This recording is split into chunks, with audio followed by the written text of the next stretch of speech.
What up? What up? It is Brian with the Trial and Error podcast. Fearless is going to be joining us a little bit later on today. He had some other things to take care of, so I'm flying solo for the first part of the show. Um, and if you just look in the comments, you're going to see a link to my school community.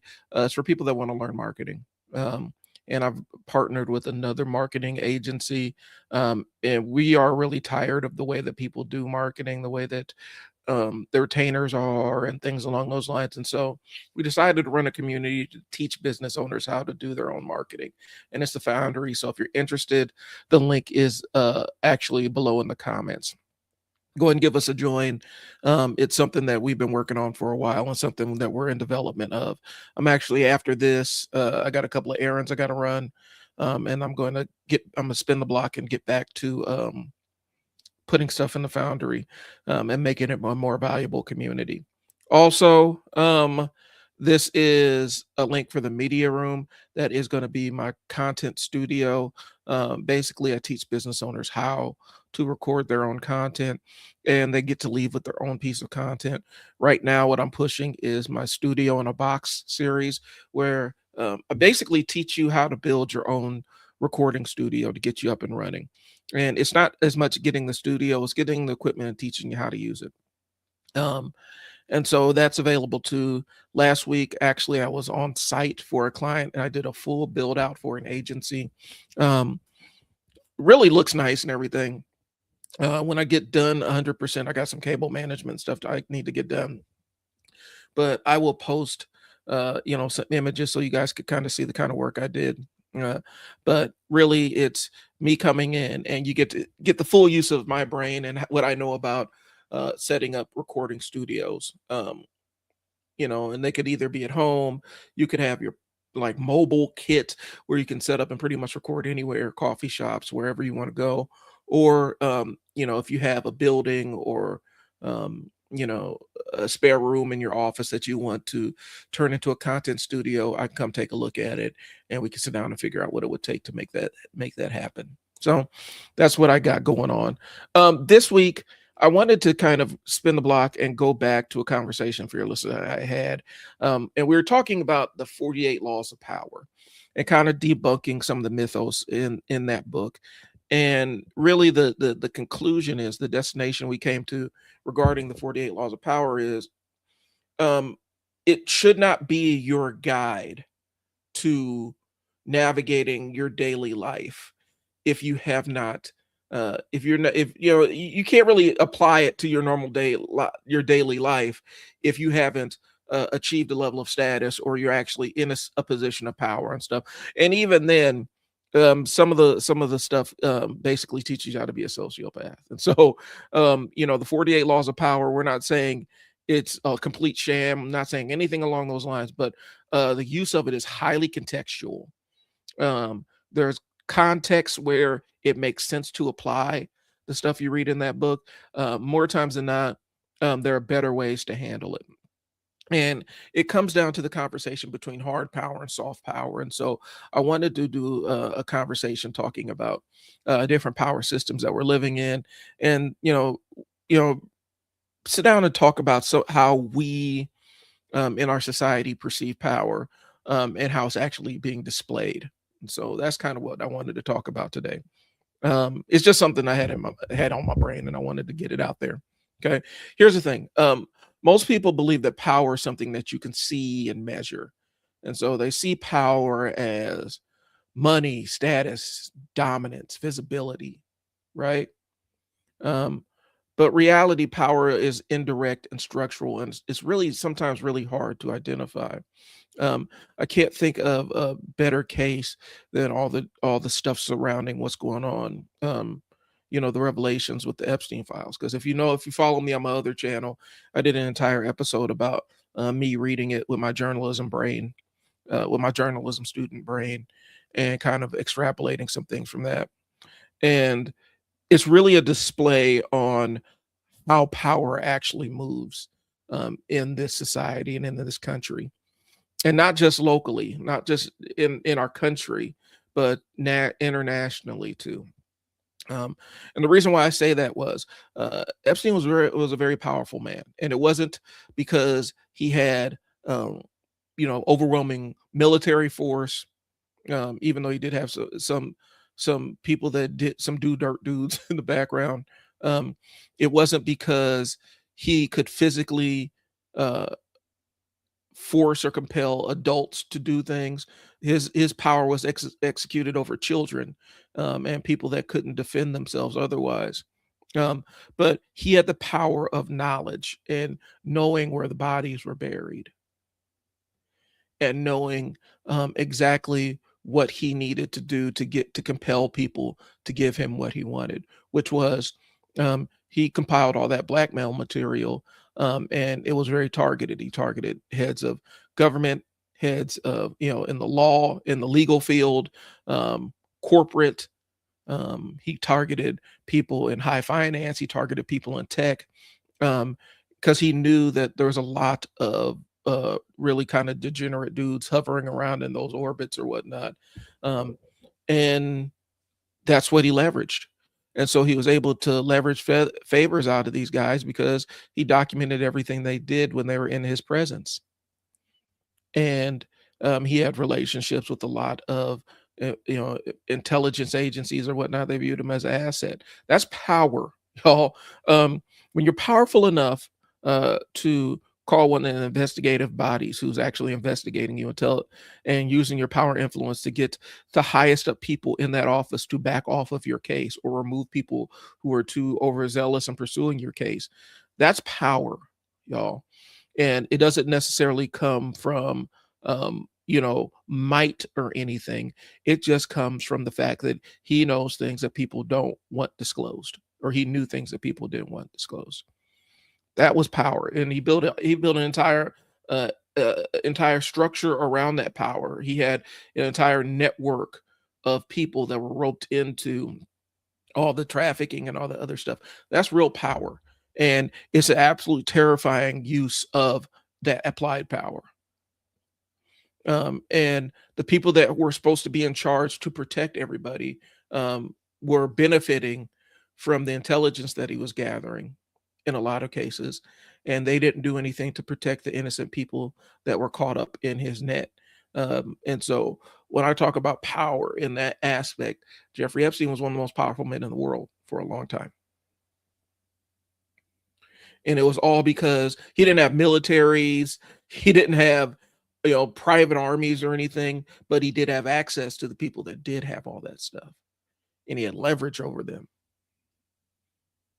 He held their careers in his hands essentially, and with one word or one email or one errant thoughts to the wrong person, he could destroy somebody's entire corporate structure, political life, everything. He could absolutely shred it. And they knew it. And so they gave him a wide berth and allowed him to do whatever the hell he wanted to. And it should scare everybody that this country was perfectly willing to feed children to monsters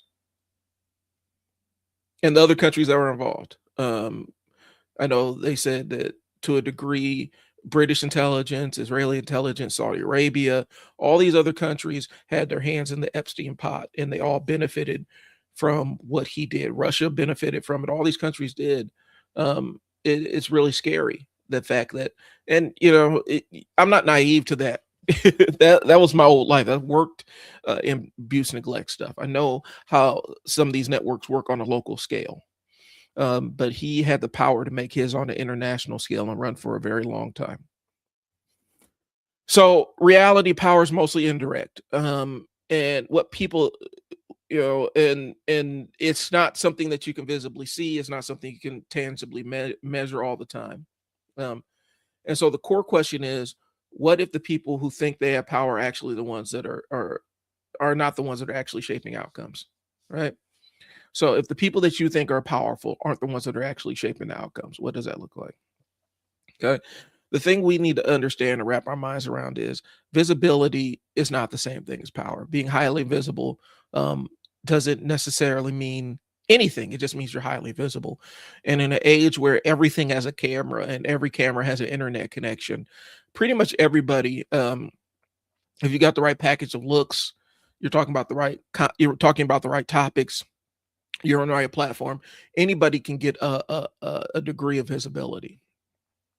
And so visibility creates the appearance of influence, but it doesn't guarantee control. And we could talk about the concept of influencers till we're blue in the face. But here's the reality. Influencers are people that have large social media followings, and they influence what people do, act, say, and buy, you know. Um, but understand that the influencers are still under the control of the brands who provide them money in exchange for influencing people to um, do business with these brands. Like there is a symbiotic relationship between influencers and brands, right? And influencers and corporate side in the corporate side of the country or the corporate side of the world. So we see that these influencers, people think the influencers are powerful. They think that they're celebrity. They think, because they see them all the time, that they are something more than just a pretty person who has a camera in front of them. And then when they find out that these influencers are just as messy and chaotic, and as anybody else that they know, you start to see, the cracks start to shape. I think a lot of it happened with that girl on The Bachelorette, right? Where they canceled her show because they found out that she had some domestic violence or whatnot. There's evidence of it. They knew she had domestic violence. Like, I don't know why, it was a big deal, but people saw the tape of the domestic violence that everybody already knew about. And ABC/Disney threw their hands up and said, hell no. We think that these influencers wield power, but really they are subservient to the whims of the corporations that put money in their pockets. They're subservient to the whims of the social media platforms that allow them to exist and maintain that visibility. Okay. More times than not, when you see like these people on YouTube or these streamers or whatnot, it's very targeted about what they're doing. They can only talk about certain things because it's this thing is in the news cycle, and so they have to talk about this specific thing in the news cycle in order to stay relevant. They have to play this specific game because this specific game is popular, right? They have to participate in this specific trend, or they have to react to this specific video, this meme or whatever that's circulating, because that's what's in the news cycle, and they're subservient to it. They're not creating, like, a lot of them come in with this concept of they're going to put their own vision of what they want to create out into the world, but instantly, as soon as they start making that money, they realize it's lucrative to talk about the things that everybody else is talking about, the things that are in the media cycle. And media cycle isn't just, you know, evening news. It's entertainment. It's what items are popular from a commerce perspective and things along those lines. And so a lot of times the people that we see as powerful influencers that are controlling their own destiny, they're highly compensated employees of whatever brands they're tied to. So what happened to Kanye's wealth, right? Like that deal with Adidas when he was dealing with his when he's having his manic episode, and absolutely went off the deep end with some of that stuff.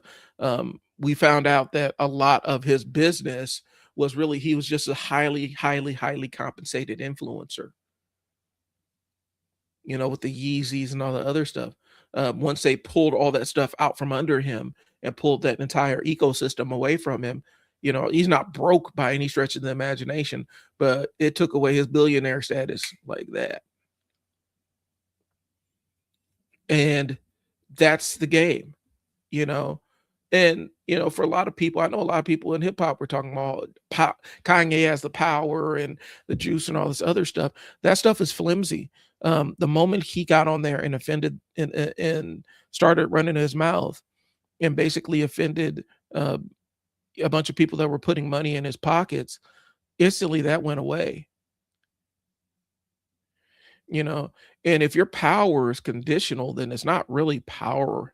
If it's that level of conditional where all you have to do is piss off a couple of major people and instantly you are You go from a millionaire back to a billionaire down to millionaire, which it's not a lot. It's not a little bit of money. I mean, I'm not going to front. People sit on here and talk like $1 million is just a little bit of money. It is not just a little bit of money for most people. Okay. Um, but the way that heard people talking about Ye before the entire meltdown and everything, there was this almost feeling that he was bulletproof and he could say pretty much say and do pretty much anything. And for a certain segment of his fan base, he can. He can absolutely say or do anything. But those fans don't have any real power. The people that have the power are the people that could yank his Adidas contract and say, "Yep, yep, Yeezy brands, you don't exist anymore under Adidas, and you have to go find a new somebody else in the shoe game that's going to give you a deal."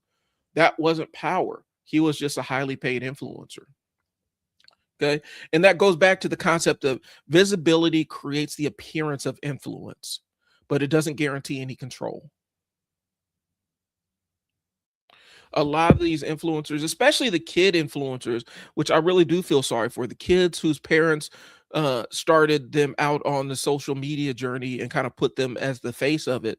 These kids didn't really have any power or direction, any way to direct what they do and what they don't participate in. They were just basically put into that role and put into this highly visible role and expected to sink or swim.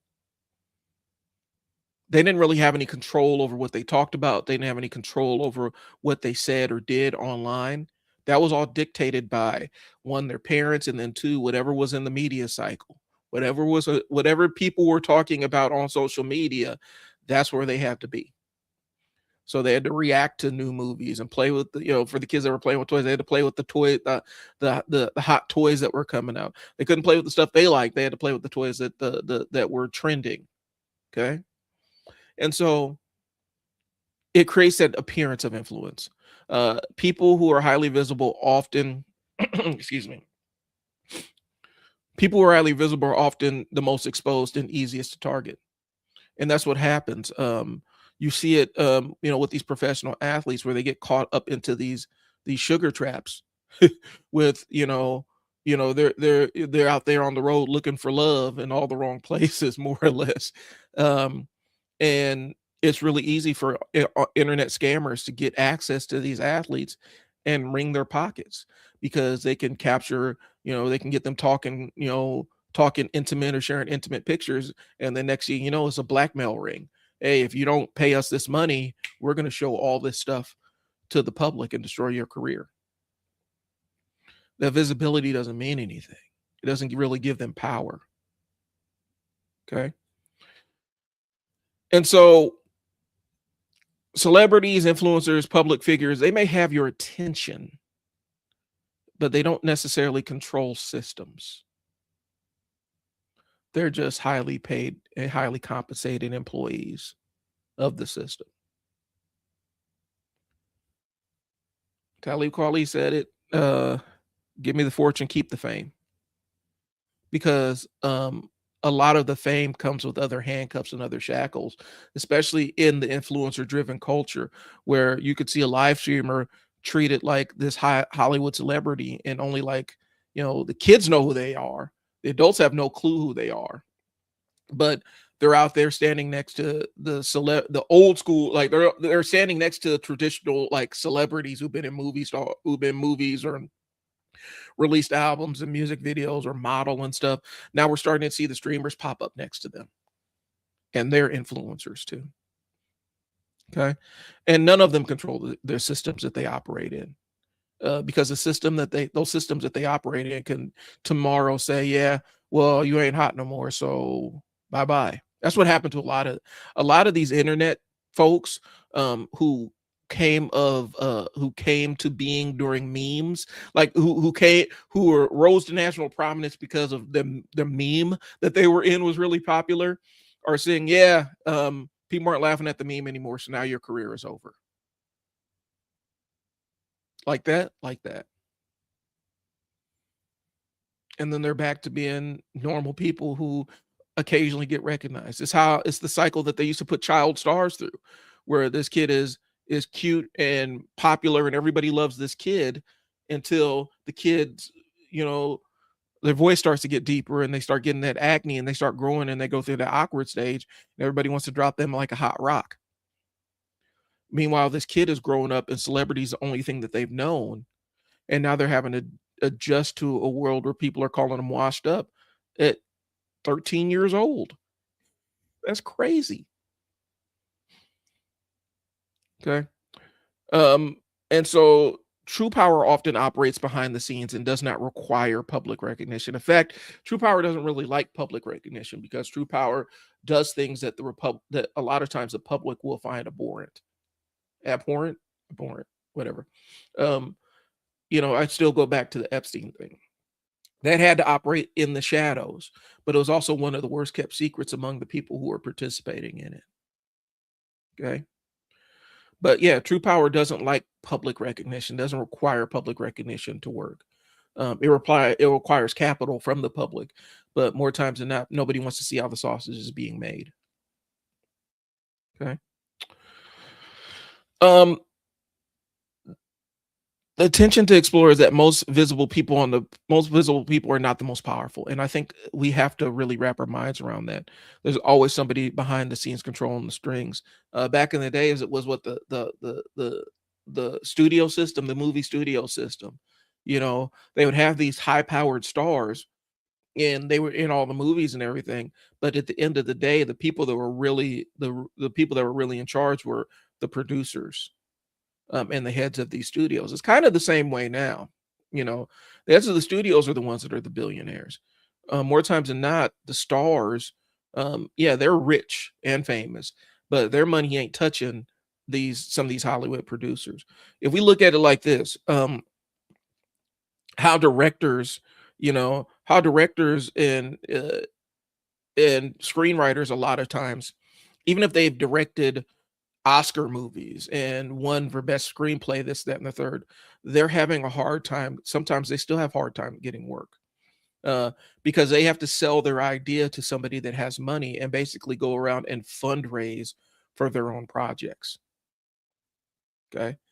Um, I know a while ago Spike Lee was doing crowdfunding to get his next movie made, and he always is, his movies had always been in uh, awards discussions and things along those lines. He's having to beg, borrow, and steal. Very few of these directors, big name directors, have the juice to be able to just go and do whatever they want to do. They still have to be able to raise money to fund their own visions a lot of times, and they have to go talk to the guys that really have the power. And we never see who these producers are. I can count on one hand how many Hollywood producers I know by face. We don't know who they are, but they control what we see on the screen. And not just on the big screen, but on television too. There's a reason why people have been talking about how television has gotten dumber and started treating the audience like it's dumber because they found the easiest way to retain viewers, is to have shows that are super easy to digest, where they're not where conflicts don't carry from episode to episode. And if they do, they make it a special episode. Everything's self-contained. The expository language, where the main characters are going to exposition and they're sitting in there basically explaining the plot to you without showing it to you. These are all nuances that they've added in recently because that's how they think of the viewer nowadays. They don't think the viewer is sophisticated enough to be able to pick up on nuances and thematic elements and film language to convey a point. And a lot of times they're kind of right, since a lot of comprehension levels are down across the board. But they have found what the most lucrative way to make movies and television shows are, and that's all they focus on.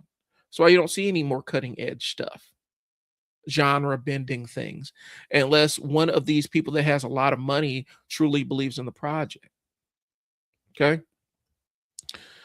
Because they've determined what is lucrative and what makes money and what formulas sell.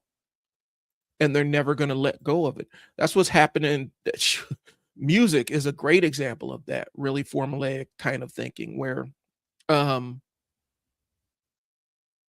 where some label somewhere, some executive somewhere said, "This is the thing that sells, and this thing that sells is the only thing that we wanna sell until it don't sell no more."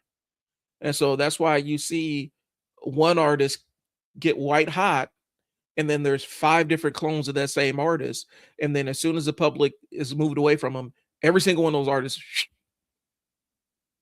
get shuffled off, and we're just supposed to forget they existed. I did a show about this, talking about, you know, the way that hip hop is kind of in this position where, a lot of times the labels are the ones that are making these artificially making these artists lot careers shorter. You know, it used to be, I worked in radio, so it used to be the cycle was, record label will call us and say, "Hey, we got new artists. We're trying to get some spins. We'll send you the wax." All right, cool. Give them some spins, give them the feedback of what we thought about the artist or whatnot, and they say, "Cool." All right, and then they take that white label and make it a lead single, and then the single finally gets released to the public after they've tested it in our market. The single kind of gets released to the public, and then the public goes nuts with it. And so we had a couple of albums like that from some pretty big artists where we would get the single almost a year before the single was actually officially released on the major record label because they were testing it. They're trying to test it out. And it used to be that, a single on a record would have a lifespan of over a year, you know, and then the next single would drop, or 6 months to a year. There was a longer gap. There's a longer gap between when somebody dropped something and when we expected to hear it, when we expected to be done with it. And so, an artist could drop, if they're dropping a new single with a video and everything every 6 months, they were really super active.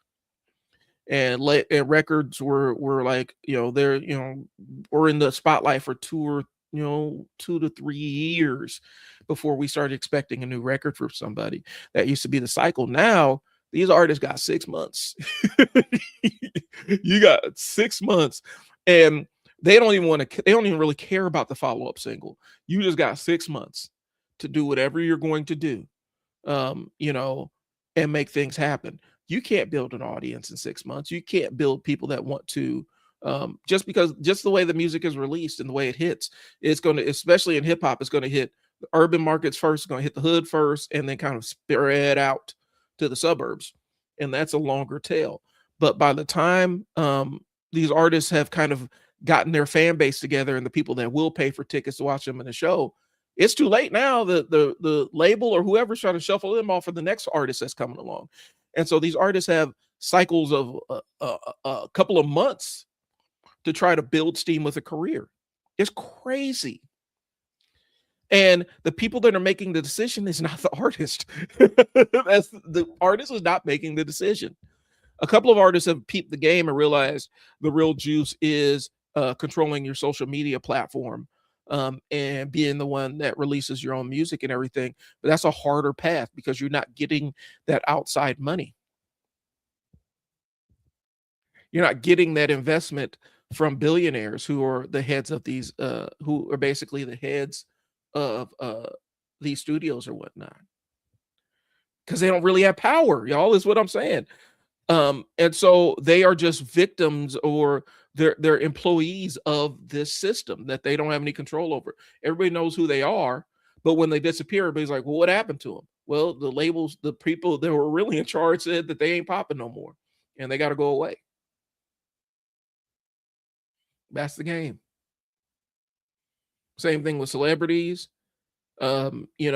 Shoot, reality celebrities, celebrity chefs, all of these people are caught up in the system where they're made into celebrities because somebody saw some value that they can extract from them. And as soon as they feel like all that value has been extracted from them, they toss them away and expect them to go away. The people that make that decision are the ones that are in charge, not the celebrities, not the visible face that you see. So let's talk about hard power versus soft power. Okay. And we're going to spend a little bit of time on this one. Hard power is the ability to directly control outcomes through force, authority, or resources. Okay. That means law enforcement, military force, economic control. You can force people to comply through physical force or economic brute force. Okay. Soft power is the ability to shape behavior, perception, and decisions without direct force. Okay. This includes culture, influence, persuasion, and narrative control. Okay. So we talk about hard power versus soft power. Military might is hard power. Okay. I would posit and say that the concept of um, making laws, I would almost say that is a version of soft power that translates to hard power, because this administration is showing us that they don't really care about what the law is. They don't agree with the law, they ain't going to comply with it. And nobody's going to make them do it. The courts don't have the ability to force them to do anything. And so I'd almost say now the concept of laws, depending on who you are in society and what you got going on and what influence you have, laws are almost soft power now. They're almost suggestions because they obviously don't apply to specific people within the society. They apply to me, they apply to you, they apply to y'all, they apply to me. They don't apply if you got enough juice and money and enough people who matter. If you got all them people in your corner, that don't matter either. Okay. And so I would push back against the concept that specifically laws are hard power nowadays. We're kind of starting to see their soft power. They have the hard power when somebody who has hard power can enforce them. But if you're a hard power entity, you are an elected official with enough juice, the law is just a suggestion to you. And I think we're starting to kind of wrap our minds around that. It's crazy that a law can be something that could put me in jail for a long time. And for this other person, just because they're sitting in a specific seat, they do it. It's not a big deal. They might not even see trial. They may not even be convicted of something they're caught on tape doing. So hard power forces compliance, and soft power kind of creates alignment with people. And in this world, we've kind of had a combination of hard and soft power. The illest thing is when hard power pretends like it's soft power, where hard power is actually forcing you into a position, but they make it seem like you agreed to the whole thing. They make it seem like you had consent.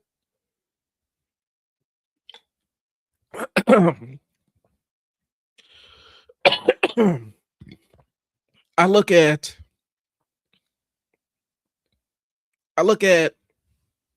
the way excuse me. I look at the way the military recruits kids, right? Because we view military might as hard power. What's going on, Fearless? What's going on, champ? Nothing much.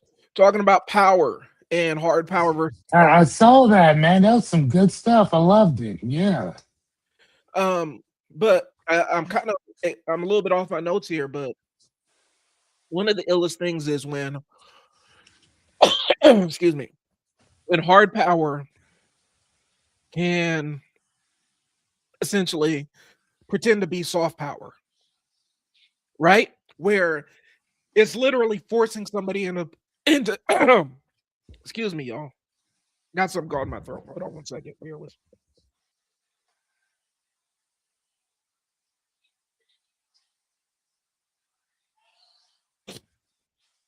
So basically, it's when hard power can pretend like it's like hard power can force you into doing something, but pretend like you agreed to it.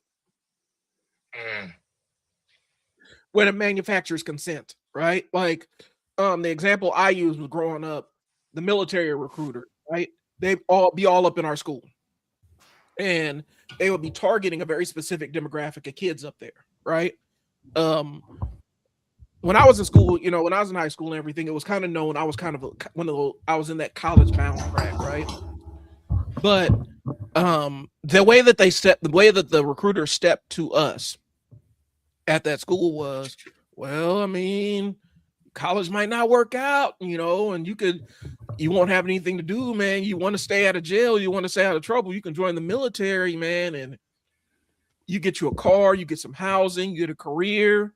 I mean, it is what it is. I mean, and a lot of people who didn't have that, who had concerns about what they were going to do in the future, that was kind of like, okay, well, it's going to give me a career ladder. I'm coming from,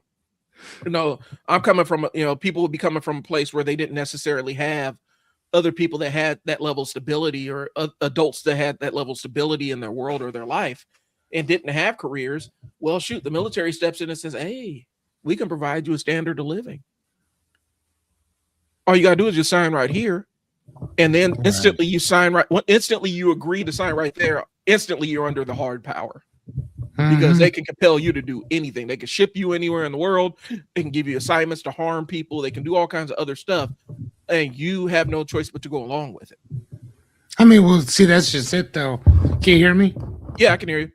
Okay, well, see, that's just it, though. You do have a choice. You don't have to obey, and that's one of the things that I totally understand. I was just talking to a friend of mine about this, about a day or so ago, when we were talking about the Epstein files, right? Mm-hmm. And our whole thing back and forth was I was telling her, like, even if they did unredact the Epstein files and put it out, nobody's gonna do anything about it. Like, right. You're not gonna do anything. So whether they put it out or not, what's gonna change? Like, you'll know the names, but you know the names now. And what are you doing now? And she's like, they can't do anything. I'm like, no, we can't do something. We're choosing not to do anything about it. So we can do something. We choose not to. There's a difference. And she's like, well, the powers that be, for the most part, aren't going to let people, whether it's the government, whether it's these bureaucratic individuals, whether it's the red tape type people that are making it where if you do speak out about this, if you're right about any of this stuff, they're going to make sure they shut you up 100%. I'm like, okay. But the one thing that I totally understood was that in a revolution, there are going to be sacrifices that have to be made. See, Malcolm understood that. Martin understood that. Meckers understood that. Hell, matter. I call it the 4 or 5 M's of people. Mm-hmm. Muhammad understood that. They all understood that in order for us to move forward, some of us, matter of fact, during Martin Luther King's speech, didn't he say something along the lines of, I may not get there with you? Like, he understood that he was almost out of here. He understood that. So there's a sacrifice that has to unfortunately be made. A majority of us are scared to make that sacrifice. And because we're scared to make that sacrifice, because we know that our government will do all kind of heinous shit to you, nobody wants to rock that boat. And here, let me go ahead and tell you, me neither. Yeah. So, don't think that I'm just sitting here talking because I can, which is my right to do so, which it is. But I understand, just like y'all understand, that nobody's going to do anything about it. So we can keep talking about the Epstein files all you like. They could come out with the unredacted file tomorrow and you ain't going to do shit. Well, that's a fact. And I look at it, I kind of liken it to this, like, enough raindrops will erode a boulder, right? Yep. But are you going to sign up to be that first raindrop that gets splatted across that boulder? That's all it is.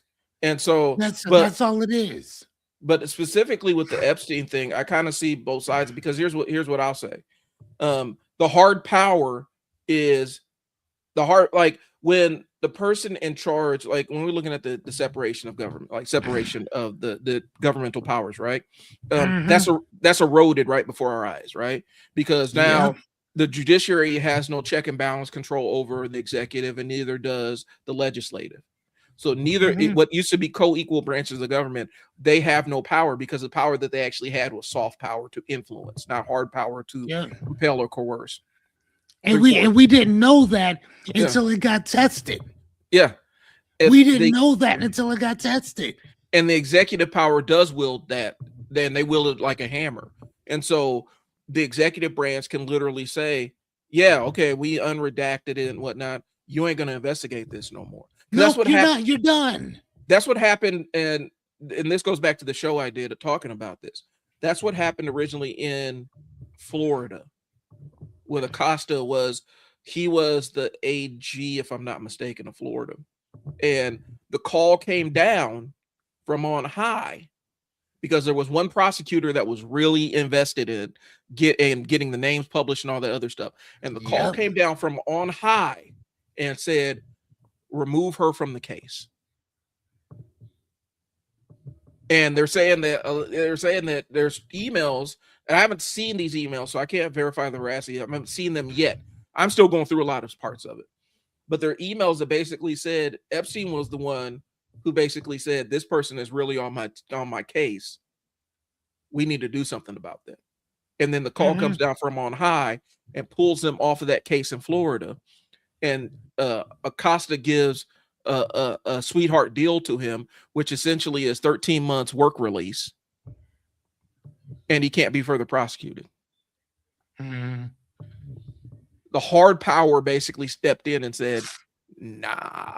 And the reason why is because not only was he a central figure to U.S. intelligence, he's a central figure to Russian intelligence, he's a central figure to Israeli intelligence, he's a central figure to the British intelligence agencies, Saudi Arabia intelligence agencies. He was the cog, he was the key in all of these wheels. And so the call came down from up on high when that original Florida case came down. That's why he got that sweetheart deal. And they tried to close it. When Pam Bondi took over as AG, she had the power to rescind that deal because new information came out. And she refused. Of course. Well, why was she? And next thing you know, now she's the Attorney General of the United States of America. So that part. So play ball and play ball and you straight. And if you don't, then they'll remove you. Right. I mean, but that's my point though. At the end of the day, this is people doing this to other people. The government is not some other entity outside of us. What, you know what I mean? Well, now it is though, and that's the problem. No, it's still not. AI may be outside of us at this present moment, but the government itself is still made up of people. It's people. If it was like some type of alien, alien UFO type thing or whatever like that, I would understand. But this is Homo sapiens, people pissing shit just like everybody else, making decisions for everybody else. So you got about what, 400 or 500 people making decisions for millions of others, and then we sit there and we act like there's nothing we can do about it. Fuck yes, there is something you can do about it. But the problem is, we're not going to do anything. Well, and we're not going to. The way I phrase, and this is how I kind of peep it, I look at like the ruling with Citizens United, right? Where basically said that corporations are people too, and money is free speech. Okay, that's the Supreme Court ruling. Okay. That was a Supreme Court ruling. I remember that. Yeah. And essentially, what that opened the door for was corporations can dump unlimited amounts of money into candidates quietly, and that money buys TV time, it buys campaign stops, it provides staff, it provides internet resources to boost campaigns and stuff like that. Like that money provides all of that infrastructure. So yes, occasionally you might have somebody break through who isn't connected to one of these corporate interests, but more times than not, they have a very difficult time out competing this person that has unlimited money funneling into them. That's why JD Vance, I'll go into it. JD Vance, before he was kind of a political outsider, right? But Mhm. he met somebody very important when he is in college. His name was Peter Thiel. Mm. Peter Thiel is the founder, well, not the founder, but he was the former owner PayPal of Mafia. PayPal Mafia, and Palantir. He's the owner of Palantir now, and Palantir is the single largest intelligence gathering entity in history, right? Known. I would say known. And it can Known aggregate. history. Well, the reason why it is where it's at right now, because they took a lot of PayPal's predictive models, because PayPal got really good at predictive models, discover fraud and whatnot, and they applied it to people. And so a lot of law enforcement agencies around the country for years have been using Palantir to basically determine who's going to be a criminal and who's not going to be a criminal, and where the criminal activity is going to happen. All right, right. And where is it going to happen, and what are we going to ignore? Yeah, and so because it's funny to me how we get very cherry pickish when it comes to certain crimes that we're going to make sure that we investigate versus crimes that happen every day that nobody says anything about. That if an ordinary everyday person were to commit do that same thing, that can get you 20 years to life. Yeah. Whereas other people can do the same exact thing and nobody even look in that direction. Yeah. And a lot of it has to do with whose pockets are being affected by that specific crime. And so Palantir, Palantir has basically unlimited access to pretty much anything everybody does, right? Mm-hmm. And now since Larry Ellison, who owns Oracle, who's had government contracts forever, and he's the database king of the world, where all the data about everybody, like hospital records, school records, all that stuff is on Oracle built systems. And then you have Palantir, who is an amazing aggregator of that information. It can sift through that information. That's what their systems do as a predictive model. You have a machine that can really determine the entire outcome of the planet. But what I'm saying is this: with JD Vance and Peter Thiel, and everything, people don't know about Peter Thiel. Peter Thiel, his dad was German. They grew up. His dad was a German expat who ended up having to leave Germany after the war because Nazism was illegal, and so they landed in like this outpost or camp in South Africa for former Nazis, where they could be Nazis openly and not face any legal repercussions. So that's where Peter Thiel comes from. He's the one that dumped all this money into JD Vance. He's the one that gave him the money to start to really start campaigning and stuff like that. He's the one that handpicked the vice president of the United States, essentially. And the citizens didn't have enough. Like, basically what happened is the corporation said, here are your choices that you get to vote for. Correct. And they basically predetermined the choices that you're going to pick through. And so that's why I'm saying, until we have enough, until people actually start pushing back against the concept that corporations just would be able to just dump unlimited amounts of money into politics, I don't necessarily think we have much of a choice. I think we can prop up grassroots candidates and hopefully it balances out. But the other side is you never know what grassroots candidate's been compromised. Yeah. So that's all I'm saying. I don't think it's necessarily, I'm not saying it's not about us rising up and everything. I'm saying that they put the system in place so that they're going to be, their power is preserved regardless. And it's figuring out how to get around it. I think, right. And I think that's kind of, and a lot of times we like to believe we're in control of this stuff.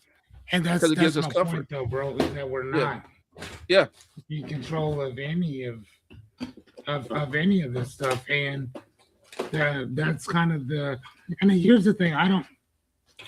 My buddy Matt, sorry about that, I have to clean my glasses. My buddy Matt and I were discussing this.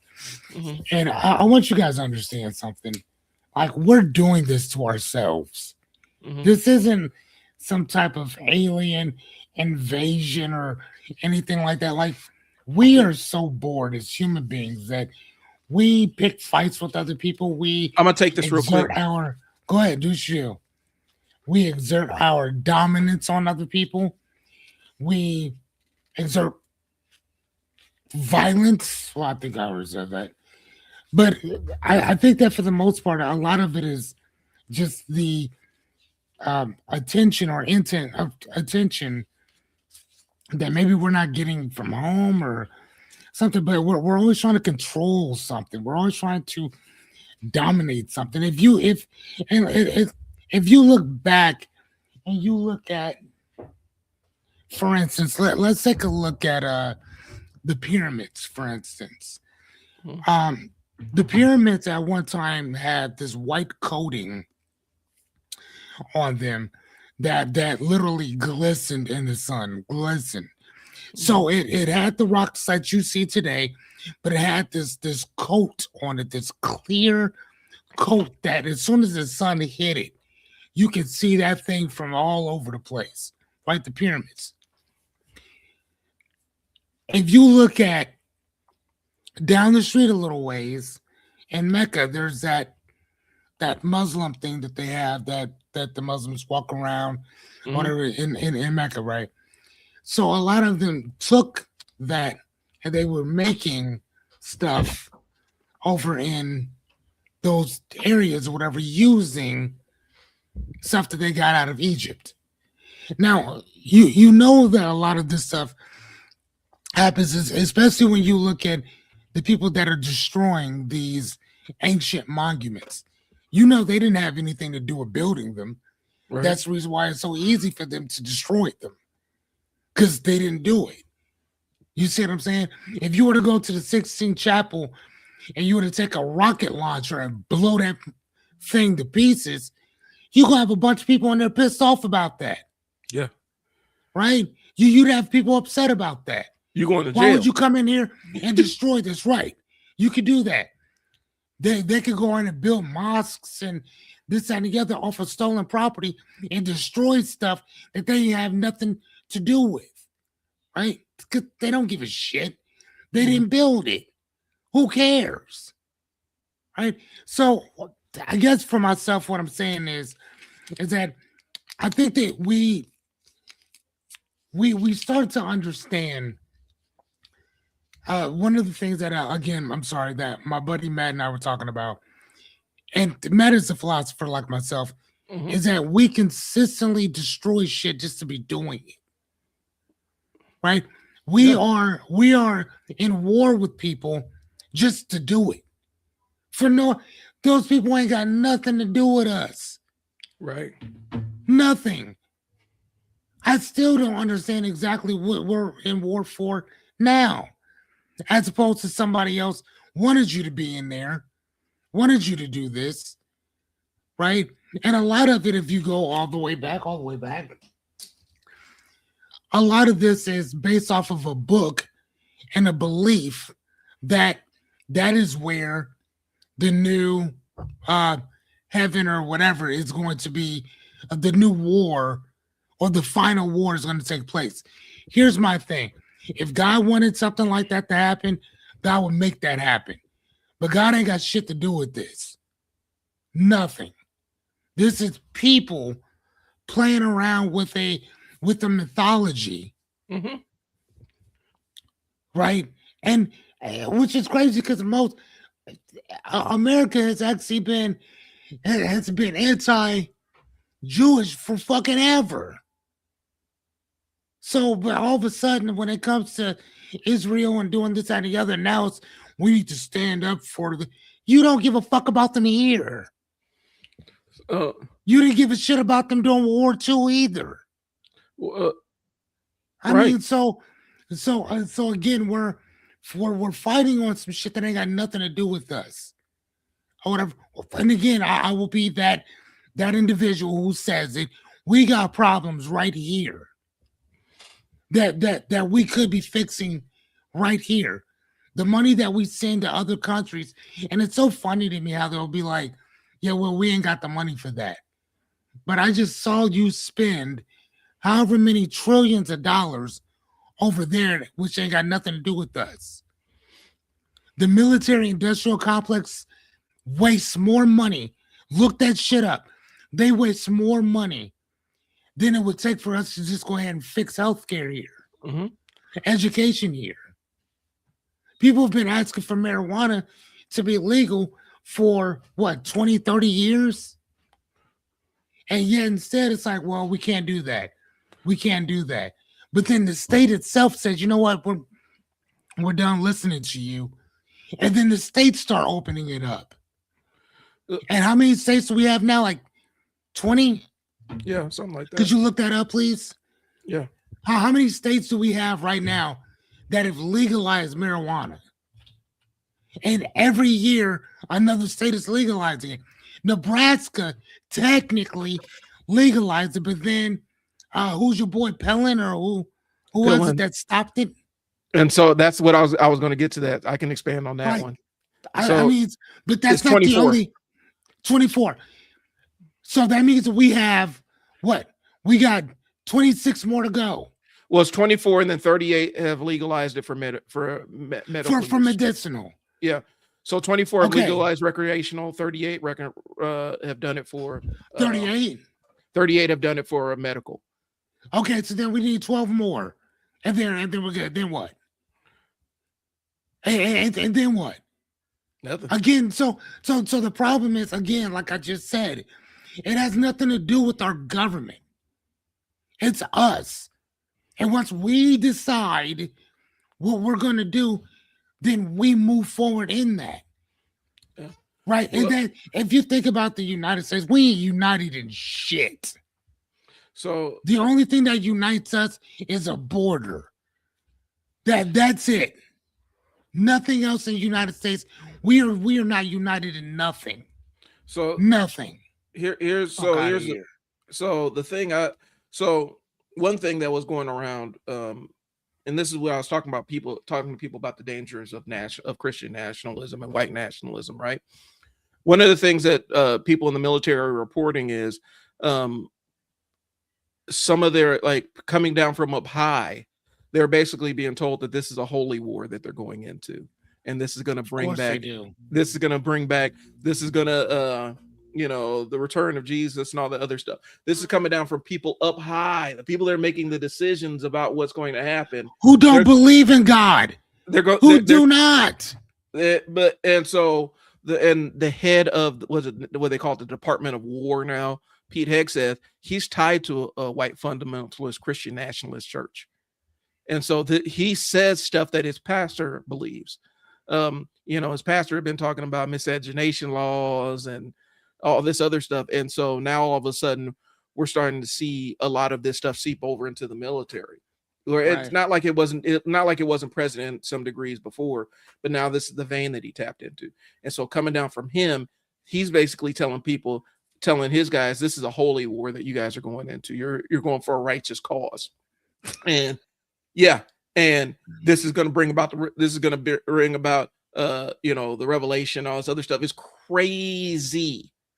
The fact that and when you're talking about like local politics specifically, the power that moves everything is still Ricketts. Pete Ricketts moves everything. He has the money. Candidates that he wants, he puts money in their pockets. Candidates he doesn't want, he has the ability to run campaigns against them. And nobody knows where the money's coming from, but everybody knows where the money's coming from. You know what I'm saying? It's that mafia, the Nebraska mafia. It's Tom Osborne, Pete Ricketts. You know what I'm saying? The guys that have the money in this town. And he is the reason why a lot of the marijuana legalization efforts have hit so many snags, where the legislature literally overrode the will of the electorate and said, nah, we ain't gonna do that. Because people voted for it, and the legislature said, nah. And a lot of that comes from Pete Ricketts saying, if you don't say no to it, you're not going to get any more money from us. That's the game, bro. Right. The one, here's the thing. The true ruler of this country, the thing that determines what gets made into law and what does not is money. Money. Who has the money? Look at like look how much they were publicizing that dude who they say shot that CEO, right? They made a big huge demonstration of it. They did this big huge perp walk where they're all standing around walking them to the car, all this stuff so the cameras can see it and everything. They're making a big huge publication about how they're pursuing the death penalty and blah blah blah. They're making such a big deal out of it because it's about sending a message to other people. If you do something like this, this is what we're going to do to you too. We're going to drop the entire weight of the legal system on you. It's not saying that it's okay that he went on shot dude. I'm not saying that. What I'm saying is they're making an example out of him. So that you could show all the other poor people, all the regular people, that we don't tolerate this kind of behavior from y'all. Right. But until it keeps happening, it keeps happening. It keeps happening. And then they'll start to understand that they're not scared of us anymore. So then you'll have another 9/11 type thing or whatever. And then, you can call me a conspiracy theorist if you like. All I'm just going to say is I believe that's when you'll see the first alien spaceship come over type shit or whatever. Something that is so unbelievable.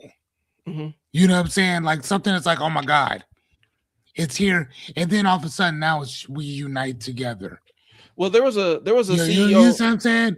There was another CEO though. President Reagan talked about that in like the 80s. Yeah. I swear to God, I'm not, for those of you guys watching this, I know that y'all think I'm probably just joking. President Reagan, who was one of the worst presidents to me, but he was talking about that during one of his speeches. Just saying. So go ahead. So another but there was another CEO. This was in 2019. Okay. There's another CEO got killed by his employees. He's murdered by I did not know that. Former employees. Is Tushar Atir.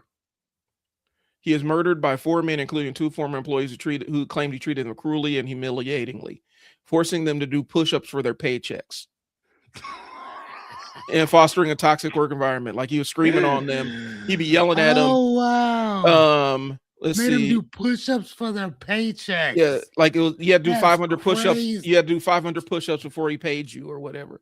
And Yeah, ain't nobody doing all that. and they ended up taking him out of here. And eventually people will not tolerate mistreatment. But here's the thing, and I think this is the power game that's happening, right? For a lot of people, they aren't really aware of where the mistreatment is coming from. And so they ascribe it to people that really don't have any control over who's actually doing the harm to them.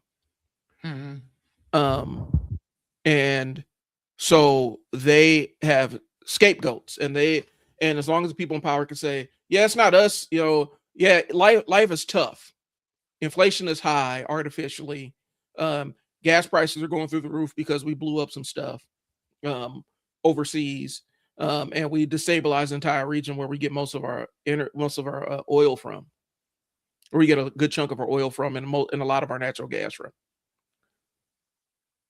We destabilize that, but it's not us that you need to be worried about. It's those immigrants over there. Yeah. And some people are so like they're already aligned to dislike that person over there. And I've seen it. Remember we talked about it a couple weeks ago where that dude was sitting there raging against immigrants in his neighborhood because how'd y'all get a navigator? Why y'all get a navigator? I don't have a navigator. Like old player hater stuff, right? And it comes from that, where instead of being mad at the system that is actually stepping on your neck and forcing you into these bad jobs with low pay, low wages, and no mandated health insurance or anything, you outsource that hatred to somebody else. It's their fault. It's those people over there's fault. They have something nicer than I do. It couldn't be the fact that maybe they invested their money differently. Maybe, they saved, and I was not able to see the sacrifices they made on their end. It's got to be they're taking something directly from me. Right. And they're yeah. And they're not mad at the people up there that made this system the way it is. The system can say, nope, it's them. And we got enough people in this country that will do it every single time. They'll take their eye off the ball and be mad at the people that have the least power to influence anything. They're just trying to survive like everybody else. Yeah, I remember watching that movie Rosewood, and it's when they went into a homeboy in them house, and they were like, dude, how does he have a piano? And the white dude was like, how does he have a piano in here? And the other guy was like, you don't even play a piano. He's like, I know, but why does he have one? It's kind of like that. Like when you see something that although I don't have that, but I probably can't afford that. But how is it that you have one? So you shouldn't be able to afford what I should be able to afford too. Yeah. Or whatever. But again, though, I think that's just nothing more than a side of classism in general, and as well as a cultural norm. I was looking at the Afro Man trial, and one of the things that he was saying in his box that got worldwide attention was that he said they kick my door down, they break open my gate, they flip me off on my cameras, they take out cutters to cut my camera feed, and yet instead they're the victim. They did all this shit to me. He said, I didn't go to their house to do all this to them. They came to my house, and they knew that this was BS. They knew that it was. And they came to my house anyway, put guns on my family, to flip off my camera, tried to do all kind of weird stuff, and yet said they're the victim. It was retribution. And then they're mad that they got caught. Hey, you know what I'm saying? Like, seriously, no. But see, that's just it, though. If there were no cameras, if it was just a person and their word, dude, they'd have railroaded this dude. Oh, yeah. And nobody would have believed him that this is what they did. You know what I'm saying? So when you talk about what did you call this show today? Hard power versus soft power. Hard power versus soft power. Yeah. So again, they thought that, this is just another rapper that we're just going to basically make an example out of, not understanding that, dude, this guy tours all the time, and you are basically playing with the wrong dude. And one of the things that Poetic Flacco was saying, and I don't really agree with a lot of podcasters in general, but something that he said really got my attention. He said, if Afro Man thinks that this is a win, it's not. He said they're not going to stop messing with him now. Yeah. Because he embarrassed him. He embarrassed their whole entire county in front of the world. Everything you do now is going to be up under scope. Everything. Yeah. They're going to go after you with everything they got now. See, at first it was just local. But because you embarrassed them worldwide, bro, if you sneeze wrong, they emptying out their mag on you. Yeah. If you sneeze wrong, it's over. Poetic Flacco said, and I quote, "You better leave. Yep. Pack your stuff up and go somewhere else. Like, you need to leave because they're about to make an example out of him. Remove the target." And like, you got to.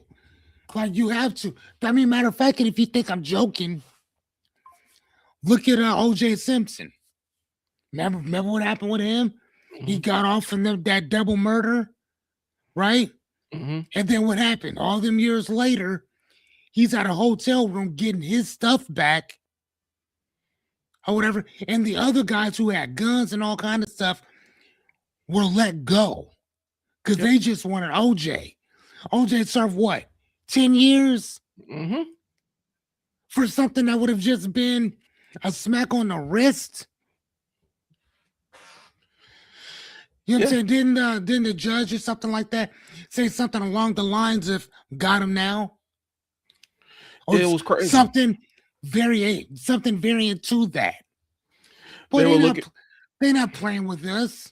And OJ was a fool because he thought that it could be sweet again, like it could go back to where the world just kind of loved him and stuff like that. It's like, man, you should have kept that profile low, man. Like I'd have been up out of this country. I've been living somewhere else. Well, what did homeboy do? Russell Simmons. As soon as they start talking about him, he left. Yeah. Like, no, I'm not staying there. Y'all can, and think about it. That since he's been gone, there's so much stuff that comes out about this dude. Whether it's real or not is irrelevant. He left. Yeah. He was like, he took him and his money and he tipped on out. And if 10% of what they say about him is true, then the man needs to be in jail. But he ain't sticking around for this. Afro Man, like it's gonna be full. It's gonna be full on reprisal. They're gonna be looking for a way to redeem themselves at his expense, and that's how soft power functions, right? I mean, that's how hard power functions. Hard power wants to manufacture consent. It wants to make it seem like you were cool with it, or they worked within the rules, and you were the rule violator, and that's why they had to drop the hammer down on you.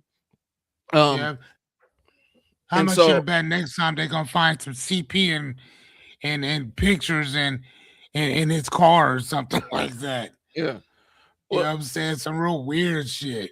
And so one of the things because I was talking about the immigrant thing, and I wanted to bring it up to you, you know. It was this, I had to go find it now, but it was talking about how black people used to save money outside of banks and stuff like that.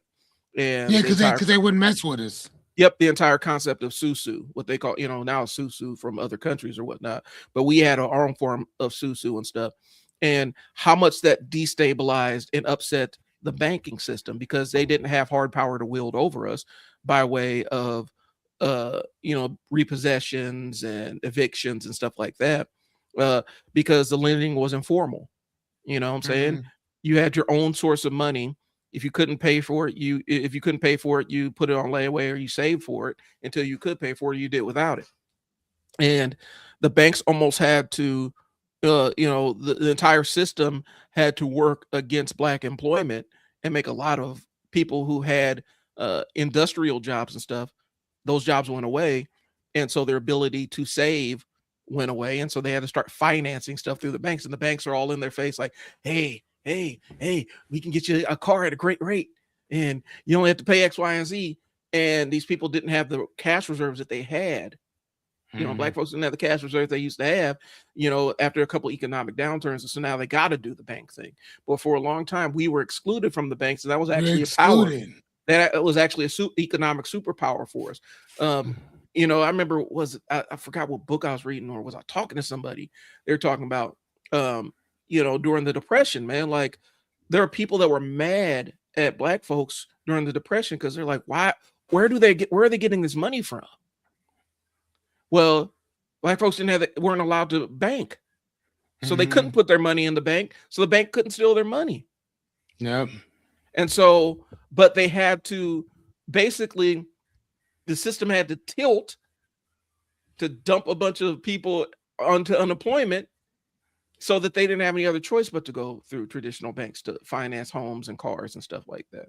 And I go back to that person that was mad at the immigrants, right? Because they're mad specifically a Haitian, I think it was a Haitian immigrant, or they might have been Caribbean, some other Caribbean. How'd they get a navigator and blah, blah, blah. And I'm like, well, I mean, susu is a thing that exists. And it's informal lending. They loan, one person gets the susu and they're obligated to pay it back, but they use that susu to put down payment on a car or house or business. Yeah, for sure. And then they have to pay it back. And that's how they're able to attain these things. And since everybody always puts back money into the pool grows continually, and they're able to get more and more by circulating the money around. Well, right. That's how they did it. and you try to explain that to somebody who is super Americanized or is in lock with that hard line, that racism that comes from, how did they get that? And they shouldn't have that because I can't afford it, kind of thinking. And their minds can't wrap around it. Then they get mad like you lying or something. It's like, that's how they got that money. That's where the money came from. So I don't know where I was going with that, but the banking system is another financial system, is another hard power entity that we don't talk enough about in this country. You know what I'm saying? Yeah, I've read several books on that. Yeah. So let me see where we are on this outline, because I think we did. We talked about wealth. Hey, Jim, where's your outline at? It's in the notes. Oh, okay. Oh, yeah, nice. So so the part I was on is wealth and power are not the same thing. You know, wealth does create the opportunity, but it doesn't always create control. And the example I used earlier was, look at what happened with Kanye. Kanye, I remember Cass sitting there talking about, you know, big boss and all this other stuff, and he's running his own thing. And my contention was, he's a very, very highly paid influencer. Yes. Highly compensated influencer. Yeah. And you know that because once that Adidas deal went away, that $1 billion went away right along with it. Right. So, and he's still rich. He's still rich, yeah, for sure. But he ain't a billionaire no more. And Adidas pulled the plug on that. And I had a lot of people like, oh man, it's gonna hurt him. He gonna do it. He gonna get back up. No, he's an influencer. He got his stuff through influencing deals. And he flew too close to the sun, because all he had to do was sit back and collect his money and know the position he was in, and then use that money to build his own infrastructure. And then you could step away from it. And not only that, though, but man, you guys also have to remember that Adidas is a German company. Yeah. With German ties. Well, it's also I'm just gonna say that. Well, and they weren't on the American side either. That's all I'm gonna say. Because remember, it's brothers. It was brothers. Or whatever. So Puma and Adidas. Yeah, come in. And here's the thing, though. This is for yourself. This is the nuance I tried to tell somebody. I said, you need to understand that what Kanye is saying is actually illegal in Germany. There's illegal in Germany because that was part of the negotiation after the war, of putting these laws, these hardline laws against anti-Semitism and stuff, and all the Nazi imagery and stuff. That is illegal to do in Germany. You will go to jail. The only places that is not illegal at is in the museum, number one, and the graveyards. Yeah. Those are the only two places where you will see a swastika in Germany outside of somebody's house. Whatever you do in your house is what you do in your house. But outside of your house, you will see it in a museum and graveyards, because they did not think that it was a good idea to desecrate the dead. However that happened is how that happened, and that is what that is. That's why Peter Thiel's grandfather moved them out of Germany to go to South Africa, because Nazism is illegal there.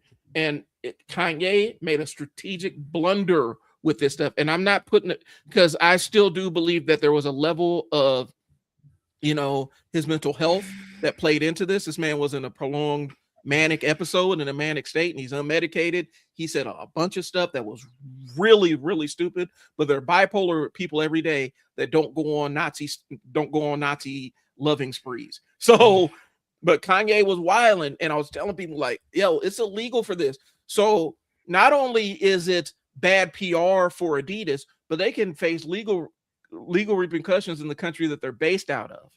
Yeah.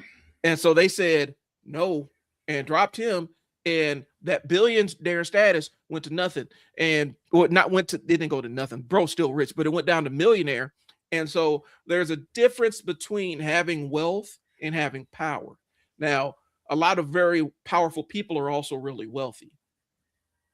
But there's also a lot of people who are wealthy that don't necessarily have power, because somebody else is determining the means by which their wealth is created. That makes sense. So, you know, that's the game. There's a difference between earning money and owning stuff and controlling systems. and Mhm. Kanye didn't control any of the systems that was paying his pockets. Yeah, no, I 100% agree with you. I want so number 6 is hey, let's hit number 8 though. I like this one. Why Okay. real power stays quiet. Real power does not need it to attract attention. It operates through systems, not performance. And I want to talk about that because Mhm. one like I think that you've been around me when people have talked to me about it. Mhm. Brian, maybe you haven't. But people will be like, dude, why don't you ever tell anybody about some of the stuff that you do? Pertaining to myself. And I always say that success doesn't come with the audience. Mhm. It usually doesn't come with one.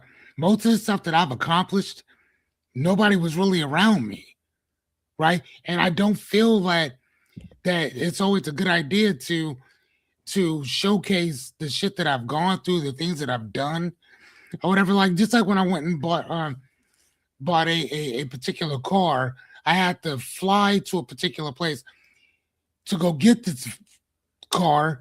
Mhm. And here's the thing, funny enough, the only way that you would have known I was even out of town is because I was reading a book in the hotel room and I just so happened to finish it Mhm. while I was there. But I didn't tell anybody what I was going to go get. I didn't tell anybody what I was doing because I didn't think it was anybody else's business. And not only that, there were people that were losing their houses, losing their jobs, losing their livelihoods. And I'm out buying a $70,000 car. And why am I going to brag about that shit? Mhm. I'm not bragging about that. That's nothing to brag about. You know what I'm saying? Because 3 years later, that same car is worth half the price. So who got fucked?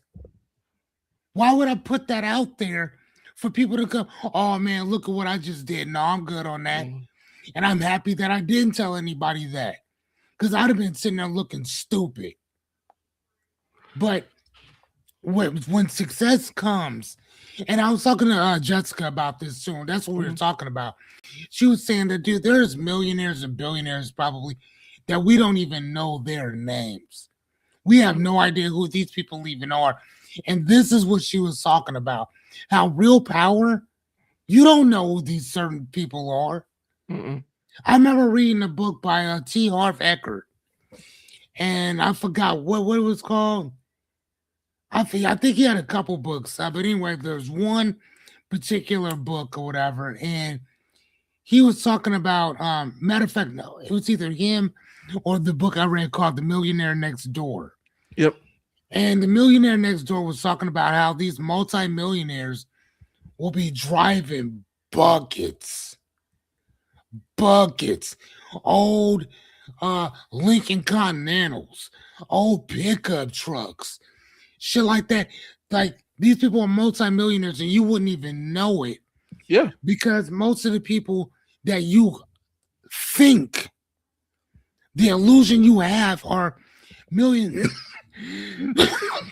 millionaires have these 70, 80, 90,000 dollar cars and and these people are not millionaires like that. Right. They're illusionists. Because the really rich people, they ain't got no cars like that. Hell Like no. the car that I have, like I love my car. Like first and foremost, it's my number one dream car. So it's a car that I actually wanted.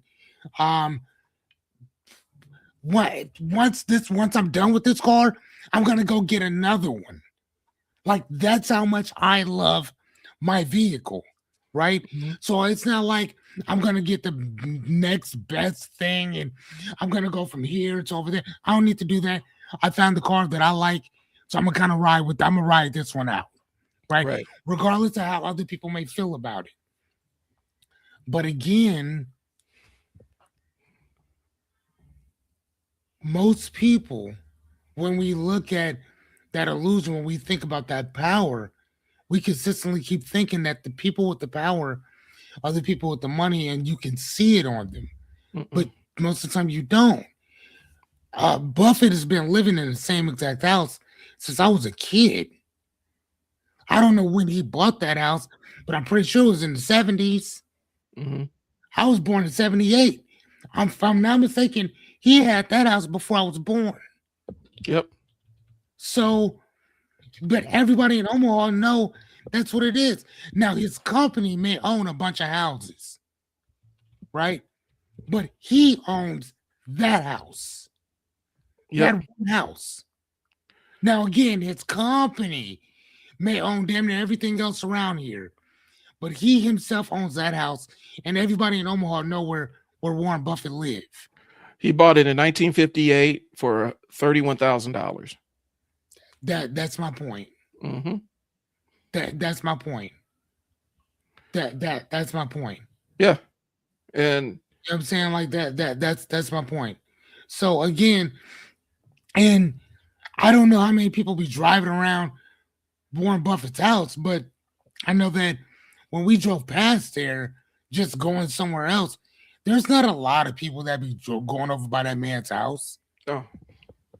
You know what I'm saying? Like nobody around, at least around here, we don't care. Mm-mm. Like, you know what I'm saying? Like it's sadly enough, it's almost like the Warren Buffett's house to Omahans is like the Henry Dorley Zoo to Omahans. Mm-hmm. We don't, I mean, it's just something that most of us who've been here most of our lives have been there so many times. Like, we're cool. So there's some people who just love being there. And if you live in South Omaha, good luck to you. Because that shit's going to be crazy packed over there. But for everybody else in Omaha, we don't really care. Well, I remember I had somebody asking me, "Oh, so when Berkshire comes in town, what do you do?" Like, I don't. Well, you're a shareholder. They go downtown. You're a shareholder, aren't you? Yeah.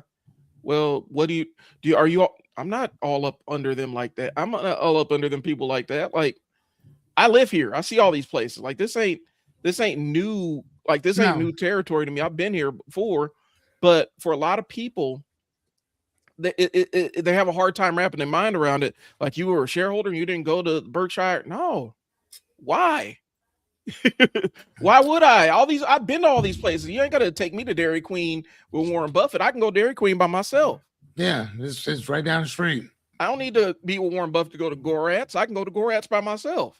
And so, but people were tripping off that, like, how did you have Berkshire stock and blah blah blah, and you weren't like that, just like New Yorkers, like, right?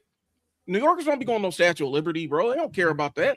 Nah, they don't. That's tourists. Every time you go there, it's tourists. It might be tourists and maybe children, like school children in New York City, going to see this stuff. For them, this is just normal everyday life. Like, how do y'all not go to the zoo all the time? I like the zoo, but I don't. It's here. It's not that serious. And I mean, you better eat before you go. Yeah. I'll tell you that. We had I went to King Science Center, right? We had a planetarium in our school. I loved it. And other kids would take field trips to go. Yep, we would come to your school. Yes. And it was a big, huge deal. And yes, I'm sitting there talking to my friends, like, man, we gotta be in the planetarium this week, bro. Our science class in the planetarium.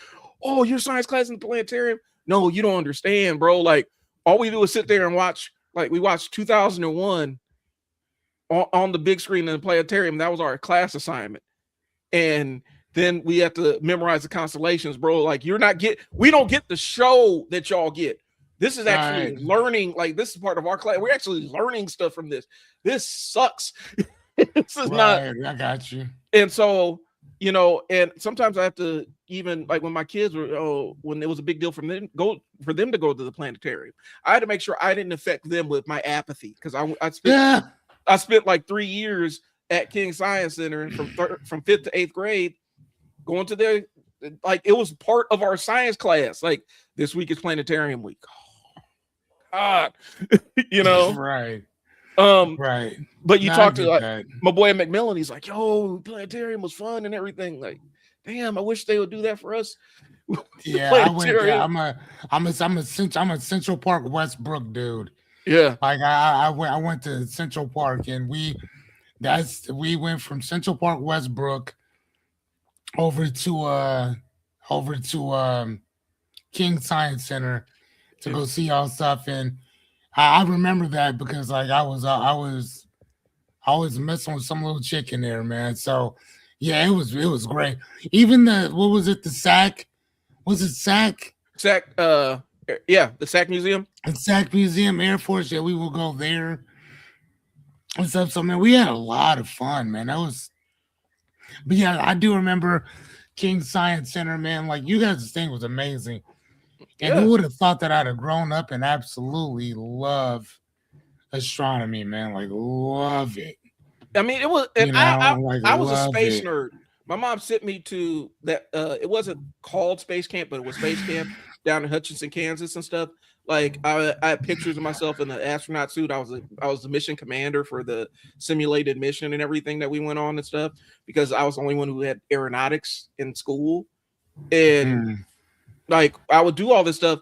And for me, it wasn't a big deal, but for other people, like you had aeronautics, and I went to a science magnet, man. We did all this stuff. Like we were dissecting frogs in 5th grade and stuff. You talk to people like, oh, that's amazing. And it's like, yeah, it's just a thing that happened. And that's how we view like the zoo here. Like it exists. Cool. It's dope. Mm-hmm. I mean, for sure. It's expensive as hell. It's very expensive. Yes. And so anyway, just like if you were to go to the Statue of Liberty, anything you buy in there is going to cost you a whole lot more. You know what I'm saying? I mean, because we're not paying for all that. We're not doing all that. My biggest memory of going up in the Statue of Liberty was my older cousin having a panic attack because she realized she was claustrophobic in that moment at the top of the Statue of Liberty. And it was like she had a freak out up there and we had to get back down. But it was a bunch of people standing on a spiral staircase, and you go through and look out the windows and look out into the harbor and then go back down. And it's like, and New Yorkers are like, I don't care about that shit. Anyway, and you know what's really funny? A quick did you know or whatever? The Statue of Liberty is actually in New Jersey. Mm-hmm. It is not in New York. They claim it, they clean it, but it is not in New York. It's actually in New Jersey. Yeah. Well, we were so out there. Liberty Island is not in. Now I'm not sure. Maybe Liberty Island itself, but the Statue of Liberty is technically not in New York. It is actually in New Jersey.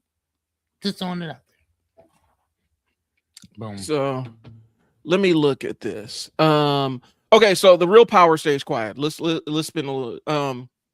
A lot of times the power that you'd see is built-in structures, right? Regulatory frameworks. History is really tied to whoever is in power. History is written and narrated by the power, the winning side. By the power, yes. So and think about it. And I really want people to understand this because when we're reading stuff and like I was watching oh my God, I forgot the guy's name. I'm not really all that good with names sometimes, but the guy was talking about Native Americans and how when the Pilgrims and whoever that he was talking about came here or whatever, he's seen a bunch of people.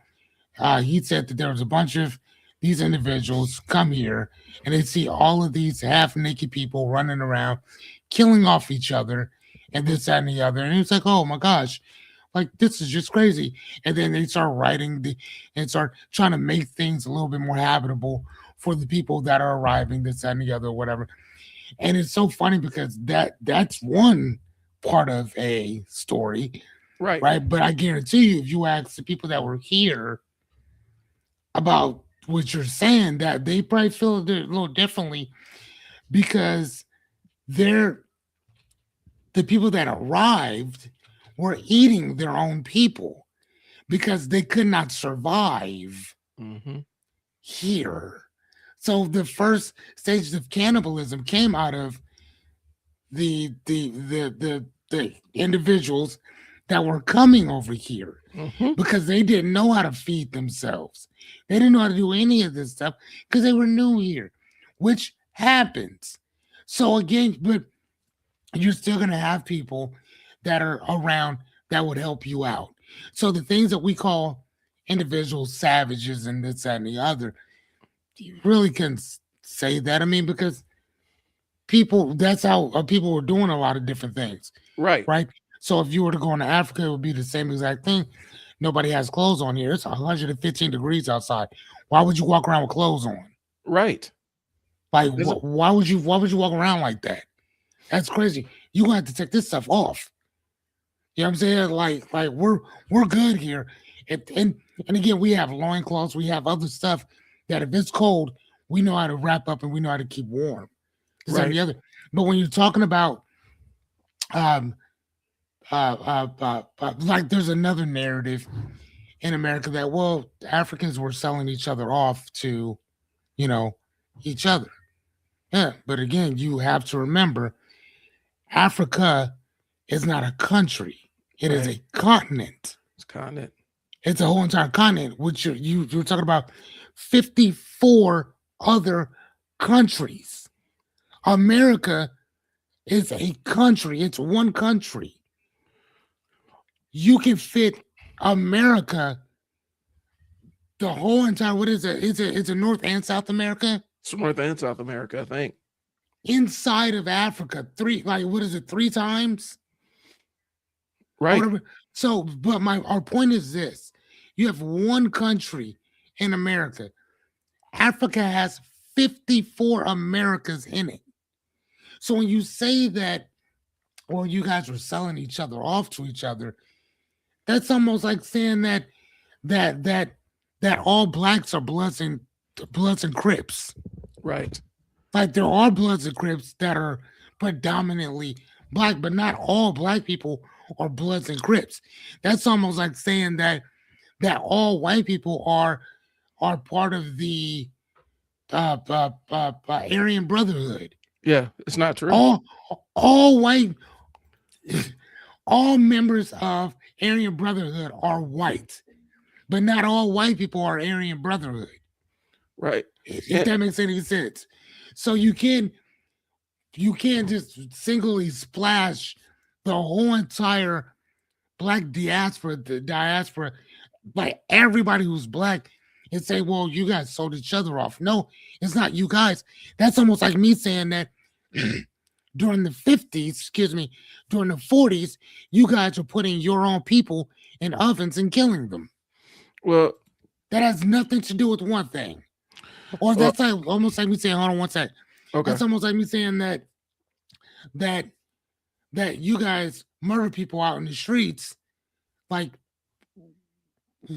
dogs or whatever. You guys speak Spanish, you do this, you do that, you kill innocent people, blah blah blah. You would be like, who are you talking about? And then I was like, well, the Mexicans. Well, yeah, they're not Americans. Yes, they are. They're in America just like you. Mm-hmm. So again, you got to be very careful on how we narrate stuff, because somebody else could say the same shit about us, and then there's nothing that we can say about that. Yep.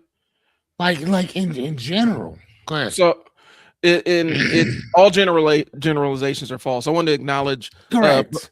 Bird Baines. We're talking about hard and soft power today, and how they cover each other and how they exist in our world and the difference between the two things. Well, and there's other narratives that we get. Like we get weird narratives like, well, black people were slave owners, right? We get that, right? They're the first slave owners were black people and all this other stuff. And then when we present the narrative, when the power part presents the narrative, it's stripped of context, right? A lot of the black slave owners, and there's a number that weren't doing this, so I'm not going to say it's like general for everybody, but a lot of the documented black slave owners, the people they owned, they bought their families freedom. And they, since there was no mechanism in some states for a black person to obtain freedom outside of the direct purchase of a slave, because they were considered a slave for life, right? So there are cases where, I forgot what the gentleman's name was, they purchased their family's freedom and they were listed as slaves to the person, the family member that purchased. I hate to say it, it grosses me out to even say they purchased another person, but they purchased their freedom. when that person died, they went back into slave. That family member might have gone back into slavery just because of how the laws were set up. But the narrative basically says, well, there are black slave owners too. Well, a lot of those people had been emancipated in some way, shape, or form, and they were buying the freedom of their loved ones. And not only that though, but not all black people were slaves, right? In general, here or whatever, because you have to remember, again, going back to the narrative itself, the narrative is usually written by the victor, not the victim. Yeah. And what I mean by that is that there were Moors that were already here before white people showed up here. So there were already black people that were already here that lived along with the Indians when white people showed up here. That's the reason why, and I think it was in it wasn't in North Carolina, South Carolina, how they would have certain laws enacted that said that they didn't care if you were Moorish or whatever different tribes you were from in general, you could not put your hand on a white person regardless of what they did to you. Now, again, they also threw in slave as well, but they had to say other people. So if you weren't white, you can't put your hands on a white person, period, regardless of what they do to you. Now, again, a victim didn't write that. Exactly. You know what I'm saying? The narrative went to the victor. They wrote that. So again, I mean, and a lot of this stuff, like I was reading this book here, I just finished it. It's called Shouting in the Fire, and it's by a gentleman by the name of Dante Stewart. And it was all right. I gave it a 3.7, 3.9, somewhere around there, whatever. But that's one of the things that he was talking about too, is that they would certain people will sit around saying that there are people that are Christians that what was he saying? My brain went blank. What was I talking about? What's it saying? I forgot what the guy's name was about Christianity. I was looking him up, and then you asked. No, I can't. Yeah. So anyway, in this book, he was talking about how certain people were doing certain things based in the name of Christianity in general, right? So they basically would take certain stories and then they would weaponize Christianity against other people. And my point was is that if slavery was acceptable in the Bible, if you just had to accept your fate in life, then there would have been no such thing as two different Bibles. It wouldn't have been a slave Bible and a regular Bible, because if they would have given you the regular Bible and like, hey, it's right here. Right. They wouldn't have needed to take it out, remove, or alter anything else in that book. They'd been able to give it to you just off top. But they didn't do that because they understood that it was wrong. You see what I'm saying? That makes sense. They knew it was wrong, because otherwise you wouldn't have altered the book. And I have it right up above my stuff, whatever. I have the slave Bible, or the Negro Bible is what it's more colloquially used or called, or whatever. But again, man, I think there's like 200. How many books are in? How many books are in the Bible? I think it's 66 books, right? I'll look it up. I think there's 66 books. Which Bible are we talking about? I mean, you can use King James. There's 66. There's 66 in the Protestant. 66, right? And so there's 66 books in the Bible. They took out so many, it was absolutely crazy. So it would go from like Genesis to like, I'd have to grab it. I don't feel like it though. But like they took out so much of it, it was crazy. Like the whole book of Exodus, gone. No, you don't hear nothing, you don't see nothing about that. Nothing about it. There's a bunch of them. Psalms. I think the song may have been in there. There's a few other ones that just gone, just gone, whatever, because they intentionally wanted to keep them in a particular mental state in general. Right. And you only do that when you know that there could be some type of liberation, there could be some type of revolution, there could be some type of something. So you want to do what? You want to quash that before it even starts. So don't sit there and act like Jesus is the way and this, that, and the other. If you didn't even give him all the book, if you're and that's kind of what I'm talking about before, the narrative, the victor writing the narrative.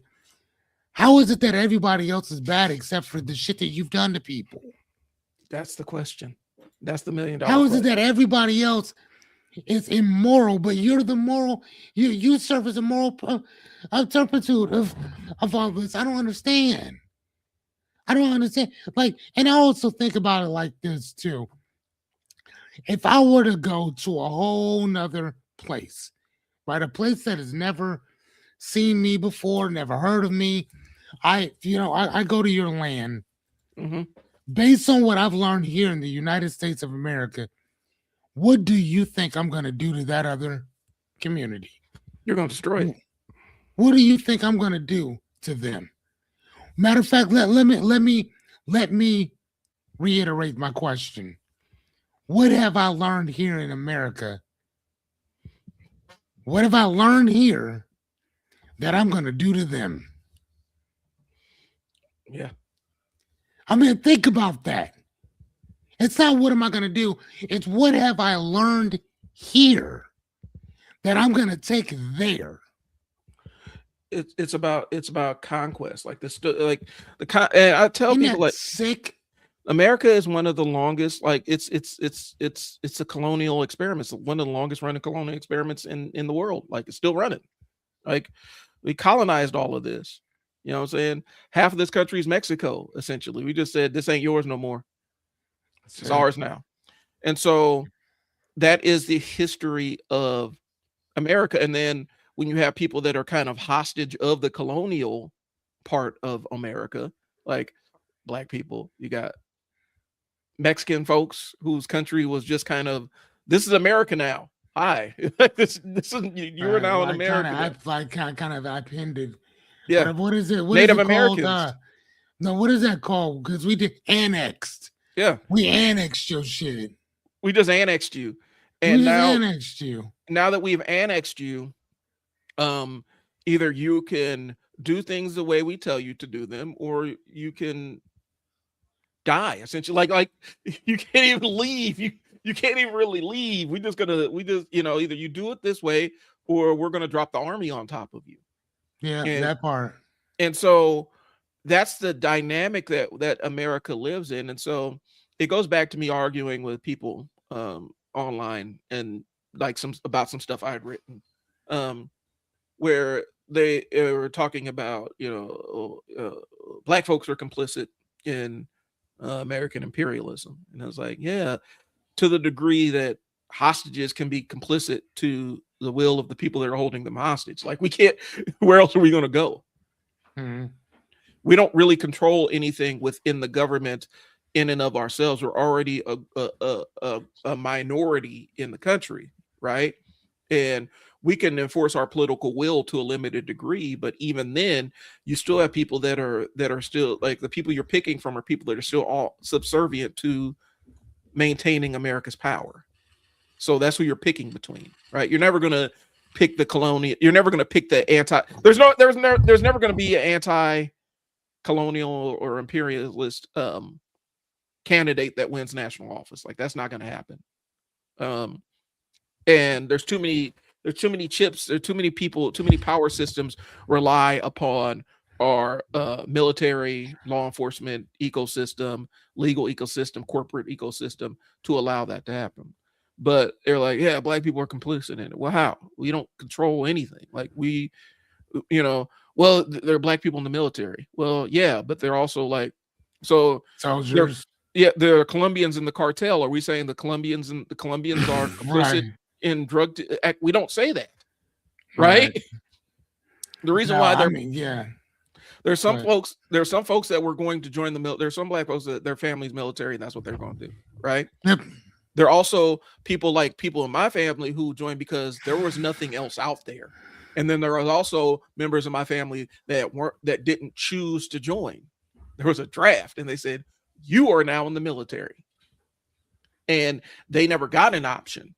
And so we're moving towards now where it's framed as an economic ladder for a lot of people. And it has worked for a lot of families to extricate themselves from it. The difference was there was a time, and people don't understand this. There was a time, me and Fearless remember this was a time where we were about 25 years between wars, like actual wars, like Vietnam, and then there was a huge gap, and then we're in the Persian Gulf, but in the middle we had Grenada and all those other, skirmishes where we basically went and destabilized somebody else's country and took over their government. But yeah, but there wasn't before like 9/11. I mean, yeah, we had that Kuwait type thing or whatever. Then after that, it wasn't nothing until that we're aware of. Yeah. Until 9/11 happened, and then from there we basically been in a war since 2001, 2002. Yeah. So now we've been in a war for damn near 20-some years. Yeah, in some way, shape, or form. We've been and so the military went from an opportunity ladder to actually now we're actually an arm of the colonialism and imperialism. Yeah, correct.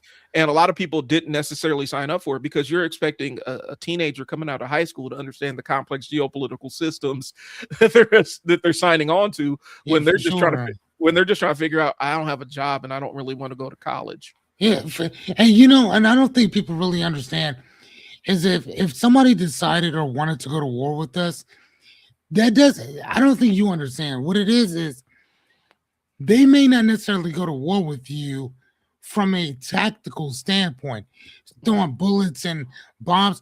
Dude, listen to me. If I wanted to destroy America, you want to know how I would do it? Honestly, I'd do it financially. Yeah. I would basically turn you into your own fighting force to go against your own government. That's what I would do. Like, seriously, really, dead ass. That's what I would do. I would make it where you would fight against your own people. I wouldn't do anything to you. And the reason why is because look at it like this. If I attack you, and if I try to come in and I try to run stuff, you're not going to allow me to do that. Right. You'll probably kill yourself before you allow me to take over anything, right? But what I would do is I would make it so that you didn't have that your government, because they're not going to help you. I would make it where you can't eat, your water is destroyed, you can't educate yourselves, there is no more internet. So then most of you dumb motherfuckers gonna have to go back to reading. The problem is most of you don't even either know how to read or you read at a third grade level by that point. And you don't like to read in general. You like things told to you, but the problem is that the people talking to you are liars. So therefore then what I would do is I'll pump your system full of trillions of dollars, basically making sure that your dollar is nothing. And then I'll starve you out and make you attack your own country. That's what I would do. And then here's the thing. I could do all that from thousands of miles away by a push of a button. I don't need to go to war with you. I don't need to send a drone at you. The only people who would do something like that is your own people. So I can see our government droning its own people. I can see that happening, which our government has done that before. It's called Black Wall Street. Yeah. So it has happened. Our government does. And think about the shit that they do to our food that we allow these people to do. So I'm just saying, dude, like, man. Well, okay. Rod Serling peeped this a long time ago on the Twilight Zone. The monsters are due on Maple Street. Have you ever seen that episode? Mm-mm. So basically, it plays upon everybody's like a neighborhood experiences a blackout, right? And the neighbors start making up all these theories about why their power's cut off, and nobody else, the adjacent neighborhood's power isn't cut off, right? And somebody mentions aliens, and then all of a sudden, all the neighbors are like, "There's aliens. Who are the aliens among us?" And they start turning on each other, and it all culminates where they're all chasing this little boy because he played around with ham radio and that was his hobby, and they thought that he and his family were aliens because he was doing the ham radio stuff. And so they're trying to kill him. They're trying to barge in, and somebody who they sent over, a scout they sent over to the other neighborhood, basically was returning. He was walking through the fog. They thought he was an alien and shot and killed him. And then at the end of the episode, it zooms out to see these aliens standing on top of this cliff saying, "You see, all you got to do is turn the power off and they'll destroy themselves." And he's like, "And we can replicate it. We can do this all over the country. There are plenty of Maple Streets all over the world." That came out. Let me pull it up. That came out in 1960 is when that first aired. Okay. And for those that don't know, Rod Serling was kind of a progressive genius in terms of what he was talking about on the Twilight Zone. Because you're talking about 1950, 1960, he's doing episodes about anti-Black racism. He's doing episodes about the military-industrial complex. He was doing all these anti-war things because he is a veteran of World War II and became a pacifist after that. And he had very complex, nuanced episodes about different things that he saw as issues in social in society. At the time, it was a Red Scare, and that's what he was saying. The Red Scare was. It was just a bunch of people creating their own monsters and making monsters out of their neighbors. So, if you ever get a chance, check that episode out. But he was talking about that in 1960. All you had to do is turn the power off. Yeah, turn the power off, and they'll devour themselves. And funny enough, I'm gonna show you this this book here. There's a whole entire excuse me. There's a whole entire thing on it. This book right here is called 1 Second After by William Fortune. Mm-hmm. And there's I think there's like 4 or 5 now. But the first 3 was the first one was called The Second After. And then hold on, there's a whole. Okay, hold on. So this is the first one, and then 1 year after, and then the final day, Mm-hmm. and then this one here just came out 5 years later. I haven't read that one yet, but this series is based on an EMP going over like 3 parts of the world for the most part, and one of them is in Kansas City, which shuts out all of the Midwest. And basically what they're talking about in this book is what happens when you have no more lights, you have no more of this, you have no more of that. And it was basically saying that we will go back a couple hundred years. And in the book, he was talking about, no, it will send us back 500 years because we have no idea how to drink, how to feed ourselves, how to stay warm. We don't know anything anymore because all that's been taken away from us. All of it. Think about it. And then even if you were to go fishing, you got to remember most people are probably going to go, I've already been there and take the fish. Mm-hmm. You know what I'm saying? Like they're already going to go there and then they're going to have other people snipe you out before you come up. You see what I'm saying? So it's all these issues. And again, this is what happens when you create a culture of individualism as opposed to community. Yeah. This is what happens. This book right here, it's I'm not gonna lie to y'all, it's a kind of a thick one. But like these books were absolutely amazing. Amazing. And then there was another one. Here, let me find this other book for you. It's called Dry by, hold on, let me see. Here it is. Neil and Jared Schusterman. He's Neil Schusterman is I've heard that name. He's a adult, no, not adult. He's a young adult author. His books are absolutely phenomenal. Any book he comes out with, I go and get it. It's like I go and buy it. I don't want it. I don't need to know what it is. I just go get it. This book is about what happens if the water gets shut off. What happens when you have no more water? So you still have electricity, you still have wind turbines, you still got this, you still got that. What happens when the water gets shut off? And the things that people were, oh my gosh. I mean, and the first one, the first book that I showed you, this one here, a second after, like I still don't think that there's another book to me that was just as, hold on, I'm gonna go back to it and show you guys. That was just as good as this one pertaining to like so when the power went off, there was this lady, a very attractive woman, and she was like, hey, can you give me a lift? I mean, this and the other. And she was still in a dress, high heels, this and the other, whatever. And again, all the power just went off, right? So he's like, I would love to, but I got to make it home, whatever. And later on, we see that same woman again later on, after they kind of create this whole commune thing. He sees her again, and she still kind of has on like a dress type thing, but tennis shoes instead of high heels. And the things that this woman is offering to do to him or for him, he said, man, I can only imagine the things that these men have done to her. Yeah. You know what I'm saying? And I'm not even going to front with you. I'm not even going to lie to you, bro.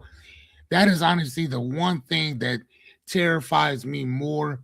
And I have a son. I don't have no daughters, but I'm just saying off top, that is the one thing that seriously scares me about the future when it comes to women, is this whole thing of these motherfuckers objectifying y'all and y'all not understanding, like, dude, if the world turned to shit,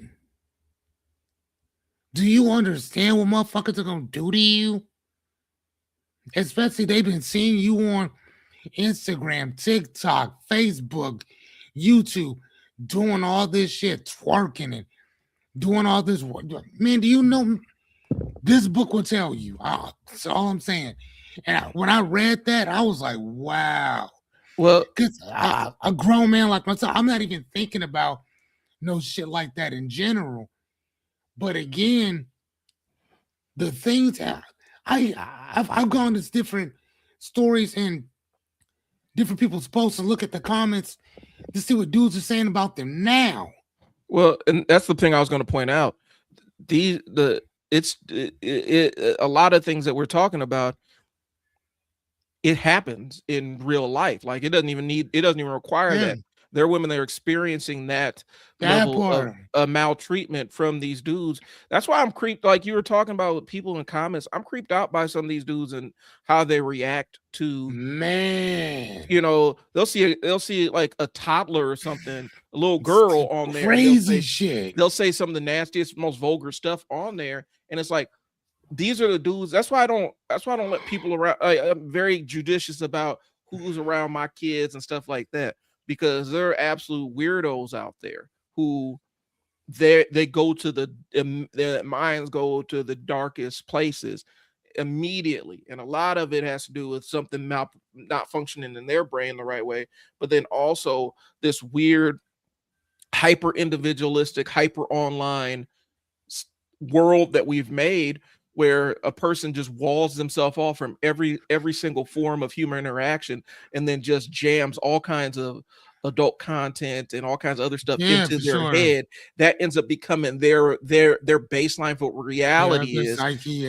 And then they walk around and people are icked out by him, and they wonder why people are repelled by him. It's like, because you are seeing life through a very distorted, a sexually distorted lens of how people actually interact with one another.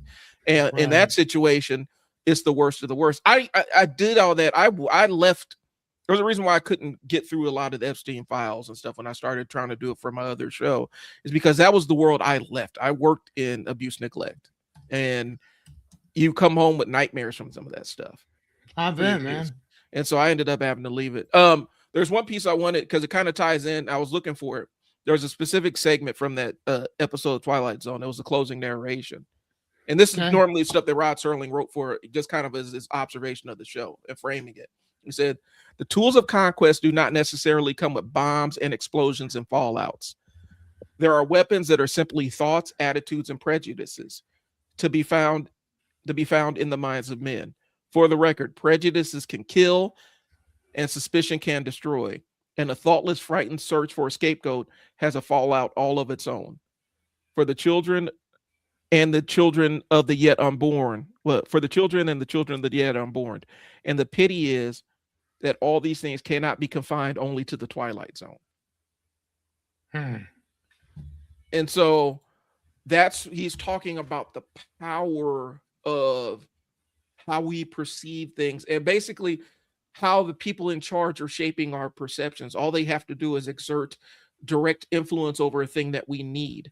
I used to tell my staff, the way you brainwash somebody is you control their access to a restroom, control their access to food, and restrict them and confine them to a specific area. And that is an effective methodology of brainwashing people. I said, that's why I don't allow you guys for when a kid is acting up, I don't let you restrict food or restrict restroom access, because that leads to some very insidious things. And it may not even be your intention, but you're framing it and setting it in a way to do that. Right. That's how you control people. And so, but yeah, a lot of times power isn't obvious. And I think that's the thing that we as people need to understand. And I think that's the thing that we miss. Just because somebody is in your face all the time doesn't mean that they're powerful. Right. And a lot of times a person calling the shots is the person you've never met and you'll never see. I use Hollywood as a microcosm, bro. How many of the mega producers in Hollywood could you identify by their picture alone? Okay, say that one more time. Like the mega producers, the people whose job it is to gatekeep and produce what television and movie products we see on our screen. The people that are in charge of those decisions. How many of those people could you identify by just their picture? None. But how many celebrities can you identify by their picture? I mean, I could probably identify more back in the day than I can now. Most of the people, I don't even know who they are now. Yeah, and I'm saying the general you, like just us all as you. We can identify these celebrities because they're highly visible. But they're not necessarily always the ones in charge. Some of them have pivoted over into producer roles. Yeah, correct. But they're not even on that scale. Like I said, the process of getting a movie made, some of the biggest dogs in Hollywood still have to scrape and borrow and beg, borrow, and steal to get their vision on the screen. They have to find somebody who can finance it. Because they're not going to use their own money to finance it because it's a money pit.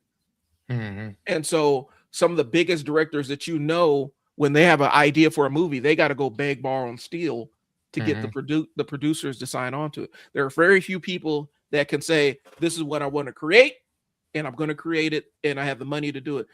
Unfortunately, or fortunately, depending on how you view it, Tyler Perry is one of the few cats that has that level of independence.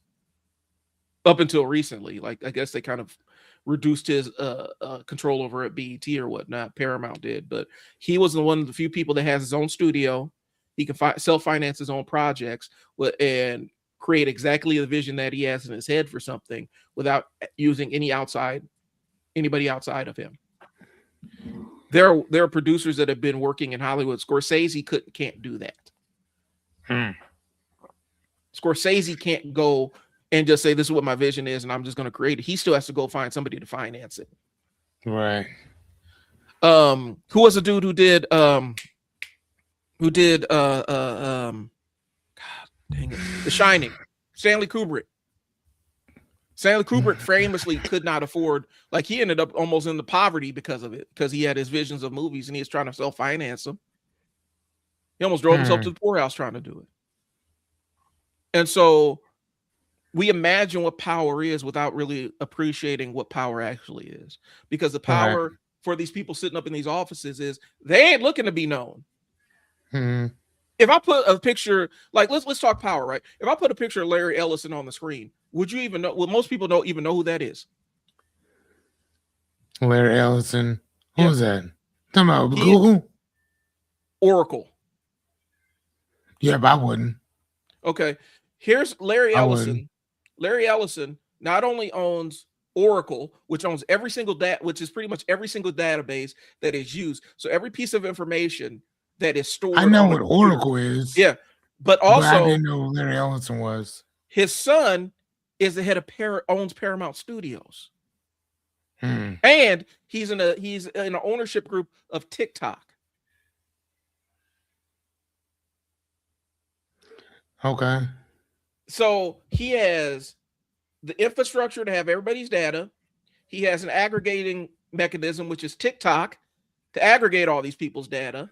Yeah. His son owns entire television networks and news networks and all this other and movies and television shows and all this other shit that people consume on a daily basis. We don't even know what these people look like. You couldn't pick them out of a lineup, and that's the way he wants it. Mm-hmm. That's Yeah, I'm not gonna lie to you. I don't blame him. Yeah. I don't blame. I wouldn't want people to know what I'm up to or who I am. For the consulting thing, that's one thing. But just on some other shit, nah. I'd rather you not know. I don't know. Maybe it's just me. I'm not really into the whole fame thing. Like, I don't really give a shit about all that. I never have. Like, let me get out. I'll get to the bag, but I want to get to the bag so I can leave a bunch of that mess for my kid to give him some type of fighting chance. But for the most part, man, I'm good on that. Talib Kweli said, "Give me the fortune, keep the fame." Yeah. And so I'll take that. But Larry Ellison, I remember they're interviewing him. Bro was giddy about the fact this is him. This is Larry Ellison. Oh, wow. Okay. Bro was giddy about the fact that now that he has now he wants a world where everybody is under surveillance all the time. Because if everybody's under surveillance, everybody behaves. In his world, that's how he imagines. Not necessarily, because everybody is under surveillance in Britain and the UK, and people still get stabbed to death. I know. This is him sitting up on stage. Some people just don't give a fuck, and you're going to meet those people. And that's why he's like, and when the police are always under surveillance, they're going to behave. No, they're not. That's not how that works. No. And so, but in his world, when everybody is under surveillance and we're able to watch what everybody does, says, and acts, then we have a safer world. And that's the world he's trying to build. And it sounds crazy up until you realize that he has access to everybody's information that's ever been stored on the internet. Because because his company owns the patent to that technology of databases. That's crazy. So there it is. All right, y'all. We've scared you. We've scared you. Terrified you enough. Thanks for tuning in. I like these power discussions because we can riff on these. And there are parts of this outline we didn't even touch on. But I know that's I kind of went ahead and started seeing something like, oh, I want to touch this one. Let's put a pin in this one and come back to it. Cool. But yeah, so I appreciate y'all tuning in. I'll holler at Fearless real quick, then I got to make a run across town to go finish this install. Thanks for tuning in, y'all. I appreciate y'all. I'm going to be trying to get this actually. I'm actually building out the platform this week. I'm going to be moving some of this and having this up on Spotify. Like I got to figure. I think I figured out a way to get us up on Spotify with this podcast. Alrighty. And so be on the lookout for that. I'll drop the link when that's ready. But anyway, I'll talk to y'all later. Thanks for tuning in. Trial and Error. It's been Brian. Fearless here. Talk to y'all later. Peace.